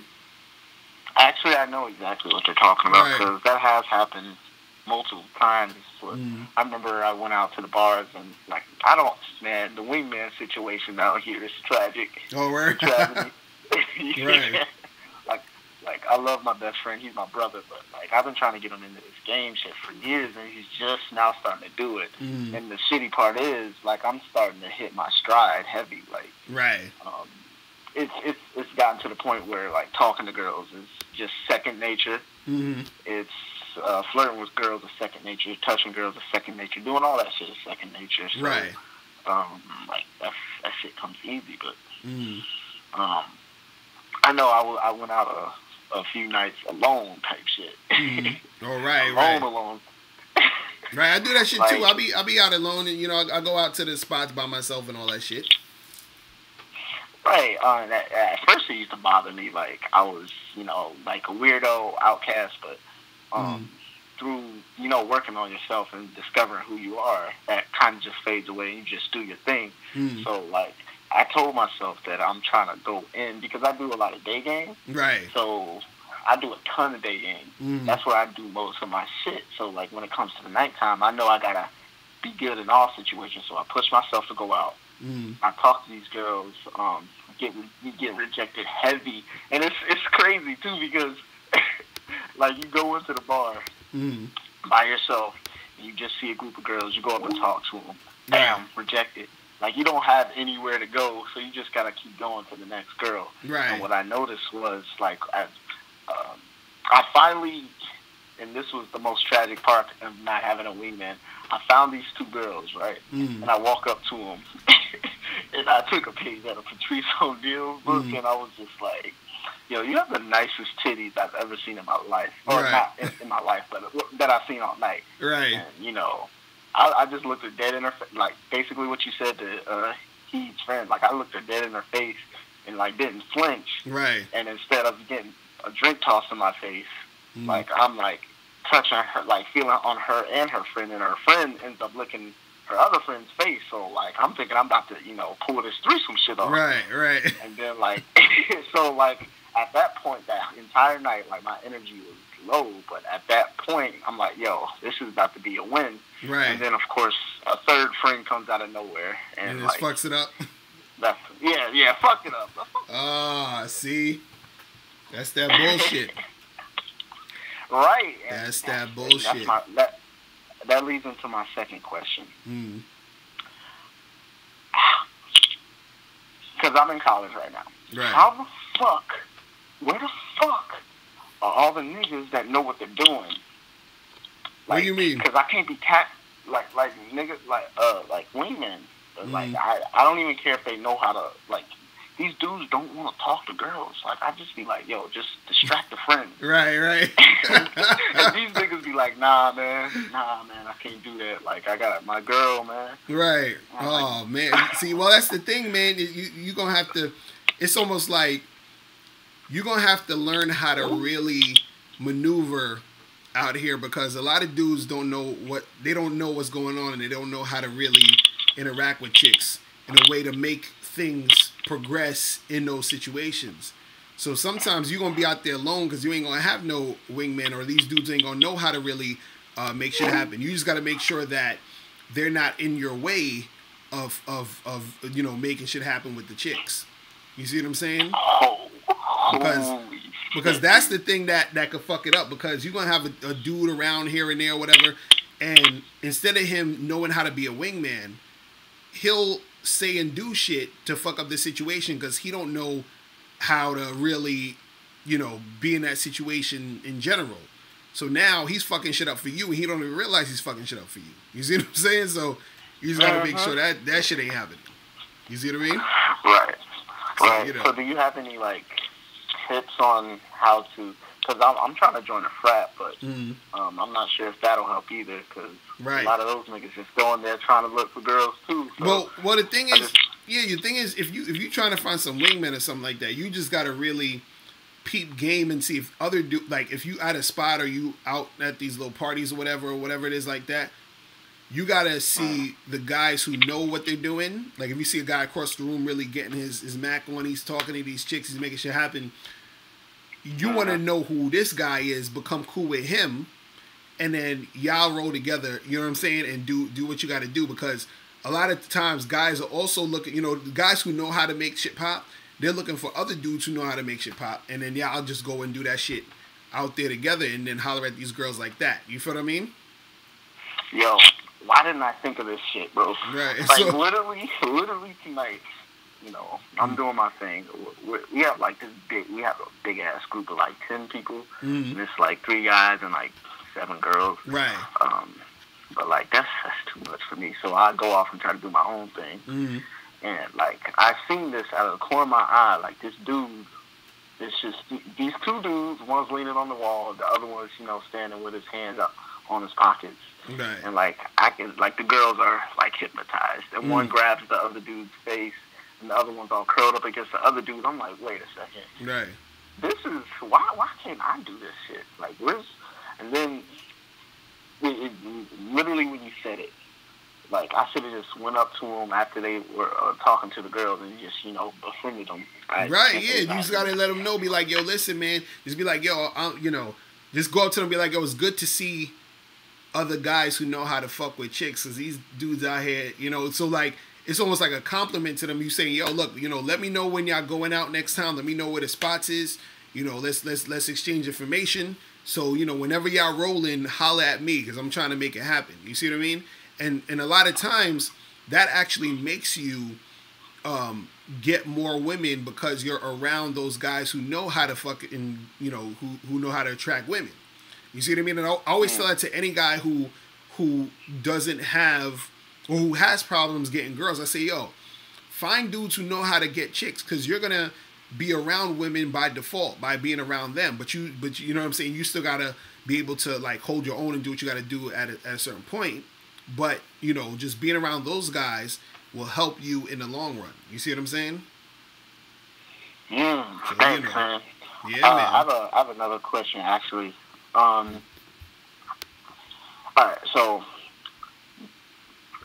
I take to heart your charge bitches to the game as soon as possible. I take that shit to heart, right? Heavy, because you know, we all been through, like, all the dudes that are trying to learn the game. Like, we all have been through that point where we get a girl's number and everything seems to be going well. We get our emotions all attached, and, like, then, you know, shit just gets fucked up. So, right. I generally tend to see, like, if they don't text back the way I want them to, or if they don't look at me or talk to me the way that I know a girl that's responded to me should be, I just, you know, cut them off. But I have a question, like, what about the girl? Okay, this girl in my class. I charged her to the game like 2 months ago, but this bitch keeps texting me, like she'll text me something, I don't respond. Right. And then like 2 weeks later, she texts me again, I don't respond, and then she texts me again, and like I don't want to tell her to fuck off because she literally sits right in front of me in class. Right. So like, and like I'm really just like a naturally talkative social dude, so it's kind of hard. Like we'll be in class and I'll just throw out a joke, and then she'll turn around and start, you know, like trying to engage me. Right. And like I don't want to be rude and just be like, look, I'm trying to smash. If you're not, just get the fuck out my face. Nah, that's what like, that's what you basically should be telling her. Did you hit it already, or did you not get the smash? I didn't get the smash. She did come over and she was on some bullshit. So like that's when I immediately charged her after she was on, because like she was like, oh no, I don't want to do this right now, because she has like, here's what happened. She sent me a text one morning saying like, I had a dream about you, and I was like, oh yeah, what was it about? Right. She said like you had a fiance, but you grabbed me and kissed me anyway. Right. I'm like, oh, who? So like, I cleaned my room that morning. I got shit tidy. Right. I'm like, yo, let's head back to the spot. Right. And so like we go back, and like, you know, I'm trying to get it going. Right. And she going like, oh no, I'll slap you. Like I'm like grabbing her pussy or whatever. And she like, I'm gonna slap you, like in this joking tone. I'm See, like, that's the type of chick. Shit, you walking. You got it's good you charge to the game, bro. Because I was so because I was gonna ask, I was like, okay, if you didn't get into that situation, then I would have just been like, yo, tell her to come through and then make it happen. But she seemed like she on that wishy-washy playing games bullshit. You feel what I'm saying? So So dude, you need to basically tell her ass to kick rocks and tell her to stop calling your ass. Tell her to block her number or some shit. You feel what I'm saying? Like treat her like she don't exist. You feel what I'm saying? Like straight up. Cool. Like don't. Go ahead. No, I was gonna say don't mess with that chick. Just keep that shit pushing. You know what I'm saying? Like just keep that shit moving, man. Fuck all that. Right. You know what I'm saying? Cool. Yeah, man. Mm-hmm. So yeah, don't fuck with that chick. But I appreciate the call, bro. Got a few more people trying to call up. But yeah, man, keep doing your thing, man. All right.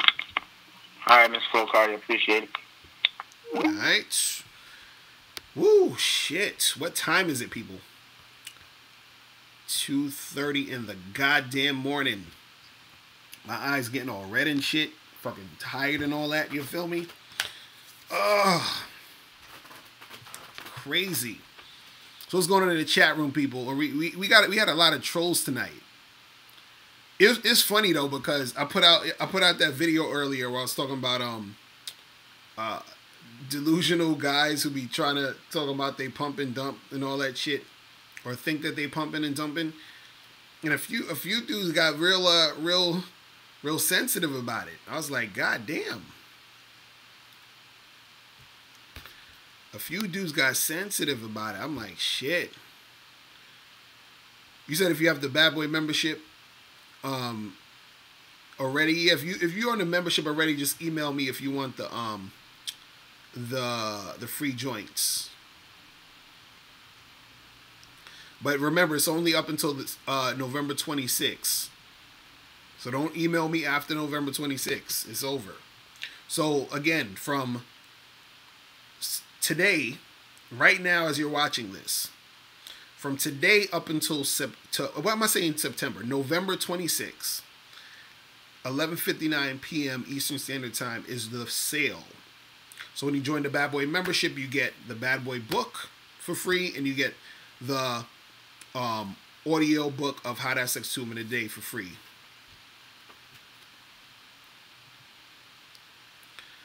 You're saying I should expect them to get sensitive?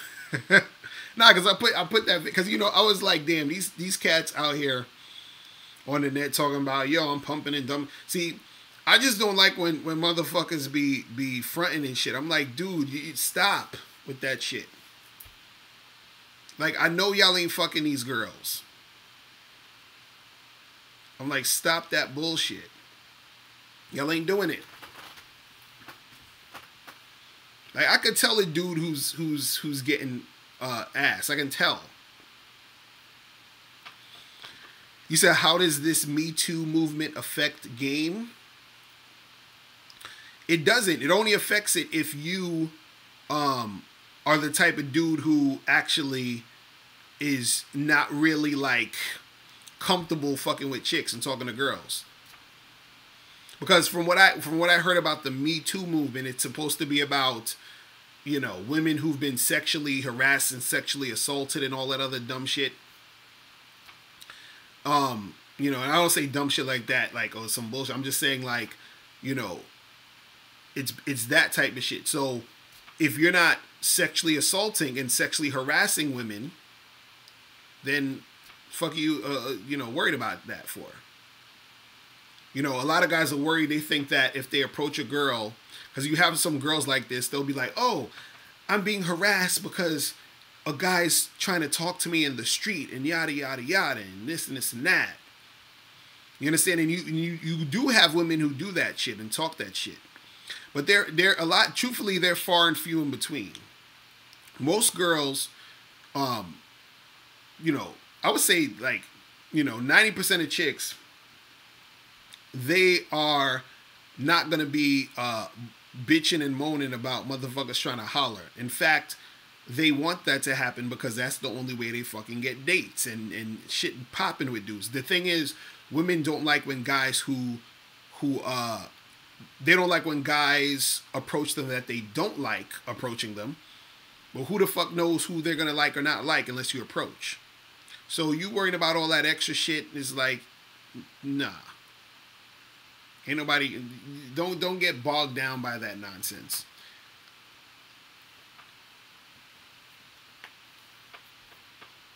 You see what I'm saying? Like, dudes is hollering at chicks all day, every day. See, now, when it comes to women getting sexually assaulted and all that other shit, I don't condone none of that shit. And I think that shit is fucked up. But when it just comes to hollering at chicks, you feel me? Yo, what's going on? Who's this? Hey, what's going on, Locario? Hey, this 630. What up, bro? What's going on? Shit, you feel me? I got another little job-related question. All right, look, I'm at this new place, right? And you feel me? It's a lot more people than the last place I was at. So you feel me? I'm just like doing my thing. But there's this, and this question, I just wanted to, okay, what type of chick is this? Okay, this chick, she cool, like, okay, I only been there for 3 days, you feel me? So, all right, so I'm the fresh face. So she like, it was like we was getting out, clocking out of some shit, and I forget what was said or what happened, but some dude, like, you could wait the 30 seconds to clock out, and I guess he's like, fuck that, I'm gonna just clock out a minute early, and we just like make a little joke. I'm like, yeah, I was like, damn, you act like you can't wait 60 seconds, like some little bullshit she gives, whatever. But she had been, you feel me, peeping me. Right. So then today, I see her, and some dude was like talking to her or whatever, and it looked like she was low-key brushing him off because she gave him a thumbs up, and I know sometimes cause she was on the phone too, but he didn't seem like it was like all that bad, which I don't really care about whatever's going on, but I'm like, okay. But after I seen her talk to that dude and she seen me see her, the bitch been acting like, she was acting weird all day, like, you feel me? But the thing is, look, she's acting weird, but she talks to every dude up in there, like, I seen her, like, on my way leaving out, she's talking to this other dude with dreads and shit, and I'm like, all right then, like, I always, like, at least speak to her. I don't give a fuck, but I'm like, bitch, like, you feel me? She's straight, but I'm just trying to, you feel me? I'm just working the warehouse. I'm working the room. I'm trying to get to know people so then they could bring me another, you know what I mean? Like, so, long story short, even to the point, the last thing that happened was I'm walking, work is out. I see her, I'm like, all right then, and she's talking to this dude, and then she like, kind of like, okay, and then I keep walking, and I know for a fact she had either told him, oh, I think he was talking to you, or some dumb shit like that, and then he's like, I'm like halfway down, he's like, oh, well, you have a good day, sir. I don't even turn back around like, nigga, I wasn't talking to you. You feel me? Like, so my thing is, what the fuck is up with this bitch, Locario? Like, I haven't got at her. Everybody talks to her, you feel me? I'm almost thinking, like, does this bitch like me and she's trying to put this shit off? Or, like, what's the deal? Or she just a dumbass bitch? You sound mad frustrated about this shit. Like, what? Hey, no. Cause it's like, I don't understand, you feel me? Like, and it's so many bitches, like, you feel me? I might even have a second question after this, but this one is just, I don't know, it just seemed disrespectful. Like, is she a disrespectful chick, or is she just playing games with a nigga? Well, I mean, so you said that she was talking to some dude, because I'm trying to get this story straight. He's talking to some dude. Yeah, no. And then and then she tried to talk to you after, or the dude said something to you? Like, what? Because I got confused a little bit. Okay, well, because I'm all over the place, because, like, all right, basically what I'm saying is, this chick doesn't mind talking to everybody in the fucking vicinity, but for whatever reason, with me, she's, like, trying to, like, break eye contact. You don't act like she has a problem with me or something. Like, dude, like, I ain't never done nothing to this chick. You feel me? Like, and she's a cute chick, but I'm just like, does she like me? She's overly trying to be like, because a lot of chicks don't want to mess with nobody they work with. You feel me? Like, right, and that's what I was going to say. Well, y'all work together, so the shit is going to, you know, that you got to be careful with that shit, first of all. And the thing is, you know, so you never go up and talk to her and say nothing? I did my first day when we was clocking out. I still do say stuff to her now, like, even, like, throughout this periodically, like, we'll be walking to our lines, and she's swinging, like, her bottle. I'll be like, oh, shit, you almost hit me with that, or, like, something, and then she'll do, like, a little smart remark, or I had walked past my station, I was walking back, and she'll be like, oh, what's wrong with you? But it seems more sarcastic, like, but she's trying to, like, I don't know, you get what I'm trying to say? All you gotta do is this. It don't seem like she's being that cool. It just seems like she's just on some, I don't know, man. Like, all you gotta do, bro, all you gotta do, go up to her, be like, yo, do you guys have, like, lunch at the same time, or do you take lunch whenever you want, or what's the situation with that? We have lunch at the same time. Okay, so all you do is go up to her and be like, listen, what you doing for lunch today? Let's go over to such and such. You feel what I'm saying? Like, take her, right. Like, hang out with her, off that shit. Hang out with her for lunch. So now, if she responds by saying, yeah, let's do it, then you know, okay, now let me see what's popping with her at lunch. Now, if she doesn't want to do that, that's an indication that she's not really trying to make something happen. Because if she was trying to make something happen, she would go to lunch with you. You feel me? That's what you gotta do. And not to cut you off the curve. So you telling me, like, even if she don't want to make nothing happen, like, as far as just having a cool work, you know, relationship with, like, coworkers and shit, if she's kind of being like this, you feel me? Should I just charge even that to the game? Like, there's so many bitches at my job, Locario, but I'm just, like, confused. So I'm just saying, like, even just on some, like, cool friends, work-related coworkers. But see, the thing is, you worrying about this shit too much, though. All the way the fuck alone, huh? Hold on, yeah, but that's what I'm saying. You worrying about this shit too much. You're making this shit like a thing. You know what I'm saying? Like, ain't nothing really going on. You know what I mean? You're like, oh, what is she doing? Why is she acting this way? Like, you're already like, you know, you acting like that's your girl that you having issues with. You know what I'm saying? This is just some chick. That's what I'm saying. But yo, dude. Just be like, yo, come with me to lunch real quick, and then if she comes through, see what's popping. If she don't come, that's your answer right there. You understand? Because the thing is, even, you know, if you shouldn't be really messing with chicks at your job too much anyway. And this is what I talk about. I talk about in my book, How to Have Sex 2 Women a Day, which is why only you should get this. I have a whole chapter on how to get with your coworkers. You feel what I'm saying? And so you got to know the right way to get with your coworkers so you don't get fired and you don't get shit, you know, fucked up in your situation. You see what I'm get saying? canned and shit like that. Yeah, so that's all I'm saying. So don't, you got to be careful with that shit. But what I was saying for you is the best course of action is just to take out, to say, hey, let's go get lunch. Don't buy her lunch. Just go with her and say, hey, let's go get lunch here or whatever. You feel what I'm saying? Right. And then feel her out and then see what's popping. You feel what I'm saying? And thanks, you feel me? Thanks for that too. And I want to say to the chat room real quick, you feel me?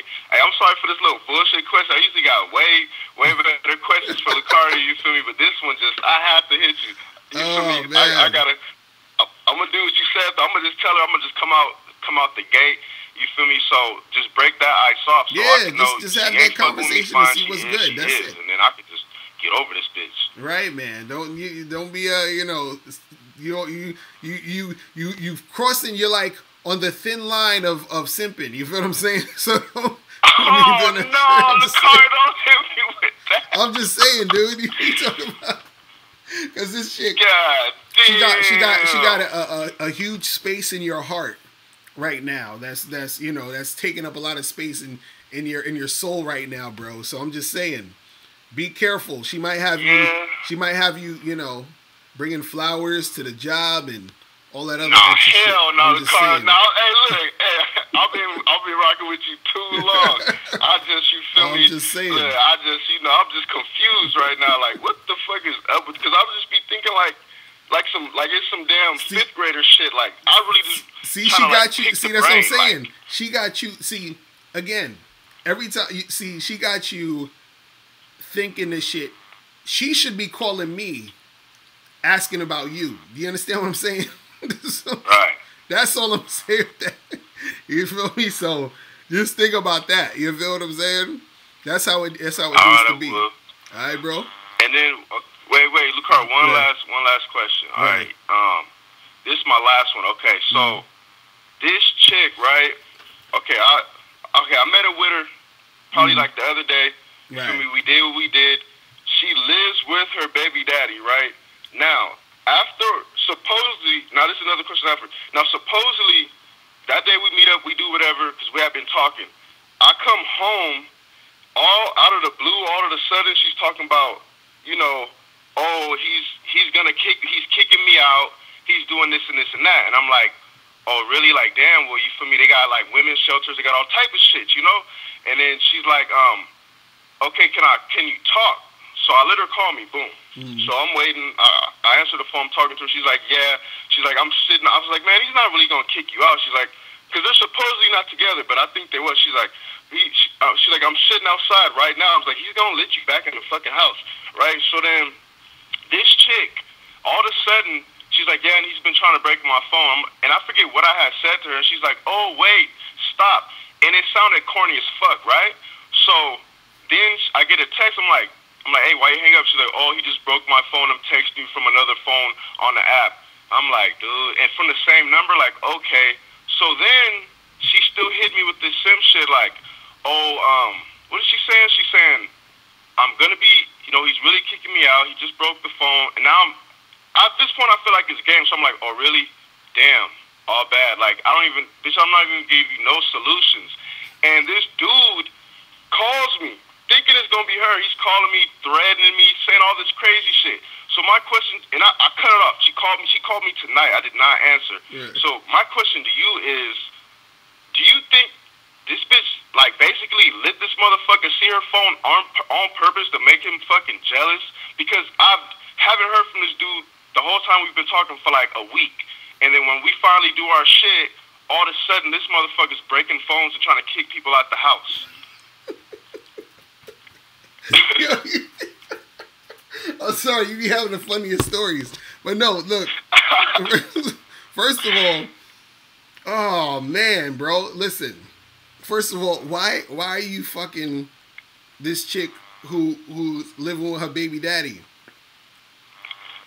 Yeah, I know that's a strike, but I mean the ass is fat. She's like a little sexy, like a little Latina chick. I had to hit that, Locario. You feel me? But I knew it was all bad from the jump. But see, this is what I'm saying. This is what I'm saying. Sometimes, look, man. Look, man, you're gonna have to charge that to the game, bro. You already hit it. Charge that shit to the game because that sound like trouble. You feel what I'm saying?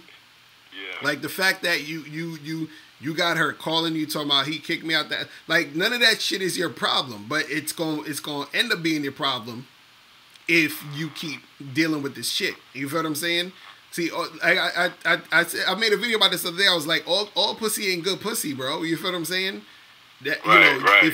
if that pussy is attached to a whole bunch of other bullshit, you gotta let that go before that bullshit starts to become your bullshit. See, right now it's not your issue, but later on it could end up being your issue if you keep fucking with her. You see what I'm saying? Right. Then you're going to have a little memorial for me. Exactly. You feel what I'm saying? Participants. That's what I'm saying. He was a good man, but he went out in the blaze. Exactly. So, I'm telling you, like, you know, you already did your thing. Just keep that shit pushing. And you know, stop. You got to get yourself in better situations. Because first you trying to fuck with these chicks at your job. Now you fucking with these chicks that got baby daddies. You need to go to a goddamn singles event with, you know what I'm saying, with some upstanding ladies and shit that, you know, that's single and shit. Like, you know what it is, Locario? I think right now is my this is like my type of what do you call that? You was just talking about it. Your dry season, the cycle. Yeah, it's the dry spell, man. You gotta, you know what I'm saying? Like, yeah, this is my dry spell season, and I'm just picking up bullshit right now. Right. So you gotta step that shit up, bro. You feel what I'm saying? Like, you feel me? Alright, man. I'm looking at some people get some calls in that really got some good fucking questions and shit. Hey, but it's nice talking to you, man. I like to call it even like you just a homeboy. You feel me? Kicking game, like, you know what I'm saying? Man. Like the whole time, all y'all niggas, you feel me? Y'all straight. I appreciate it, bro. All right, man. I'm hollering. All right, y'all. Yeah, man. That's just crazy. Dude is like, got the baby mama, living with the baby daddy, and he broke my phone and now he kicked me out. I'm like, what? Like, he calling me for that shit. Female pimp, you need to call up. We need female pimp to call up to the show. Let me see who this is. Yo, what's going on? Who's this? Hello, this is your boy Shakur from North Carolina. What's going on? What's poppin' with you? I'm chilling, bro. I just had this female leave the crib and shit. You know how we rob. Yo, why your phone sound like that? Your phone sound like you underwater. What's going on? Does it sound better now? A little bit. What's going on with you?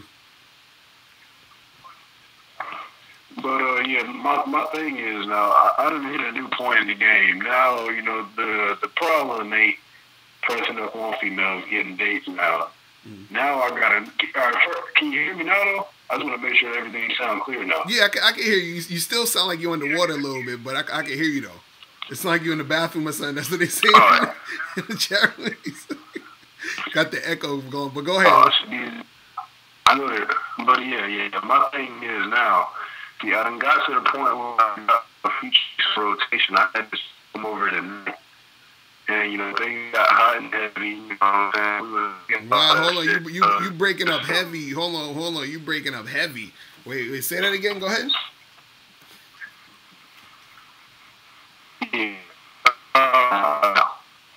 Damn, bro. I can't. I'm gonna have to have you call back. Your joint is breaking up crazy. I'm gonna have to have you call back, man. That shit. Man, his joint sound like aliens fucking invaded his house or some shit. Jesus. You guys gotta make sure your phone lines is good, man. You say he sound like Biggie underwater. Let me see. Yo. Hello? Is it better? Nah, your joint is now you sound like you far away. Go try it again. Keep talking. Yo. Damn, yo, what's up with your phone, man? Shit, that shit sound like you. That's crazy. But keep talking. I want to see. We gonna try to figure this out, bro. Is it still bad? It's. I can hear you a little bit, but go ahead. Try to. Okay, go ahead. Yeah. Basically, what I'm saying is the point in the game that I'm at right now isn't, you know, the issue being attracting women. All right, so long story short, I had this chick over tonight, and things got hot and heavy, and I just came like really, really fast, and I need to know some strategies to be able to withhold that. Right. Like before I even had the chance to get intercourse, and she's giving me head, I nutted in her mouth. I didn't even get the chance to, you know what I'm saying, do the do. Right. Because I guess I was enjoying it way too much. She started giving me head. I nutted in her mouth. Right. So now I'm at a point in the game where I need to know, you know, what I need to, you know, keep in the back of my mind to become better at that so that I can actually withstand the storm and be able to last the whole way like I want to. Right. Well, the thing is, sometimes before the chick come over, you know, like let's say if, you know, you gotta beat off so you could get that nut. You feel what I'm saying? Before she come over, so that, you know, if you haven't masturbated or whatever, you understand what I'm saying, and you know you getting into that situation, then it's gonna be, you know, easier for you to come. You gonna come quick because you ain't let shit off yet. You gotta make sure that you jerk off before you go see the chick. That's one thing. Another thing too is that because when was the last time you had sex before this? About 2 weeks. Okay, so and that's the thing too, is that a lot of times what it is that you gotta practice doing it so that, you know, and this is why I tell guys, like, if you're having sex a lot, and you're able to sort of get a lot of practice while you're having the sex, then you'll figure out ways to not be able to like come, because now you're sort of getting used to how it feels to get in there. You see what I mean? Meaning that, and you could sort of do this with jerking off too, to a certain extent. You feel what I'm saying? You could practice not, you know, coming, or if you feel it, you know, coming, you just sort of like slow it down. So a lot of times you got to be able to know and feel that it's about to get to that point. But if you get to that point where it's the point of no return, then it's just going to blast off, and it is what it is. But the thing is that I would say you either got to be jerking off, or you got to have more sex to where you get used to how your body feels when you're doing it. You understand? Because it's something that I can't necessarily tell you, because it's a feeling within your own body that you're going to be able to feel while you're doing it. You see what I'm saying? Because for me, because oh no, go ahead. What you gonna say? I was gonna say, and I guess it may be a thing that's kind of different with female to female, because before her, I had this chick that I was messing with, you know, pretty much every weekend, a couple times a week. And, you know, the first time may have been sort of quick, but it was never like today. But this chick that I was messing with today was obviously on some advanced shit. Like, she was like a full-grown woman almost. Well, the thing is, you know, you kind of get the gist of what I'm saying, right? Some chicks, depending on how you're feeling about them, you know, your excitement level, you feel what I'm saying, also has something to do with it. You feel what I'm saying? So, you know, depending on how much you're, like, how excited you are at that moment, and also depending on her skills also, you feel what I'm saying? That could, you know, be it too. You know what I mean? So, but generally it's just more so you practicing and understanding your own body to know when you're gonna get to that you know, point. You feel what I'm saying? So again, either through masturbation or through more sexual encounters, you gotta sort of figure out like what to do, because sometimes too, you know, there's gonna be situations where it'll just happen quickly, just because, like, once in a blue moon, you get that good ass head, and you're like, oh shit, like, damn, like, this shit just fucking happened. But if that's happening all the time, because that's not happening all the time to you, right? No. That's why it kind of threw me off, and I had to call in. I was like, man, hell no, she ain't about to just do this to me. Right.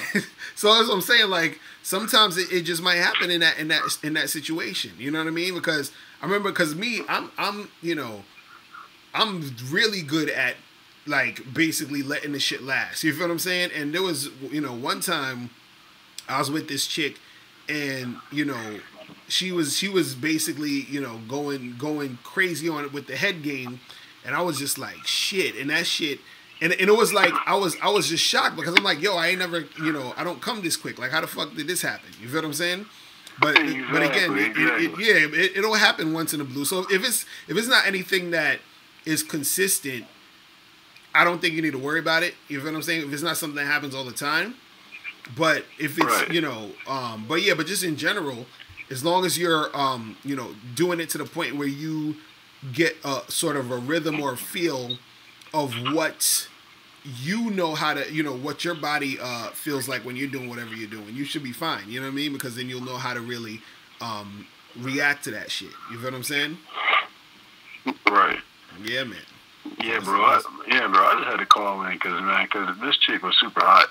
Right. And I was really looking forward, you know what I'm saying, to intercourse. And whenever she started giving me the head and she started going crazy, and it was something, you know, like you said, I'm not used to. Right. And I exploded way quicker than I wanted to. It just kind of pissed me off because even, like, after I exploded, I wasn't able, you know, I was like, all right, just give me like 15 minutes. I should be good. Right. Even after that, I'm still not good. I'm like, what the fuck? Right. It was like, it was a wrap. Like I'm done? It was a wrap.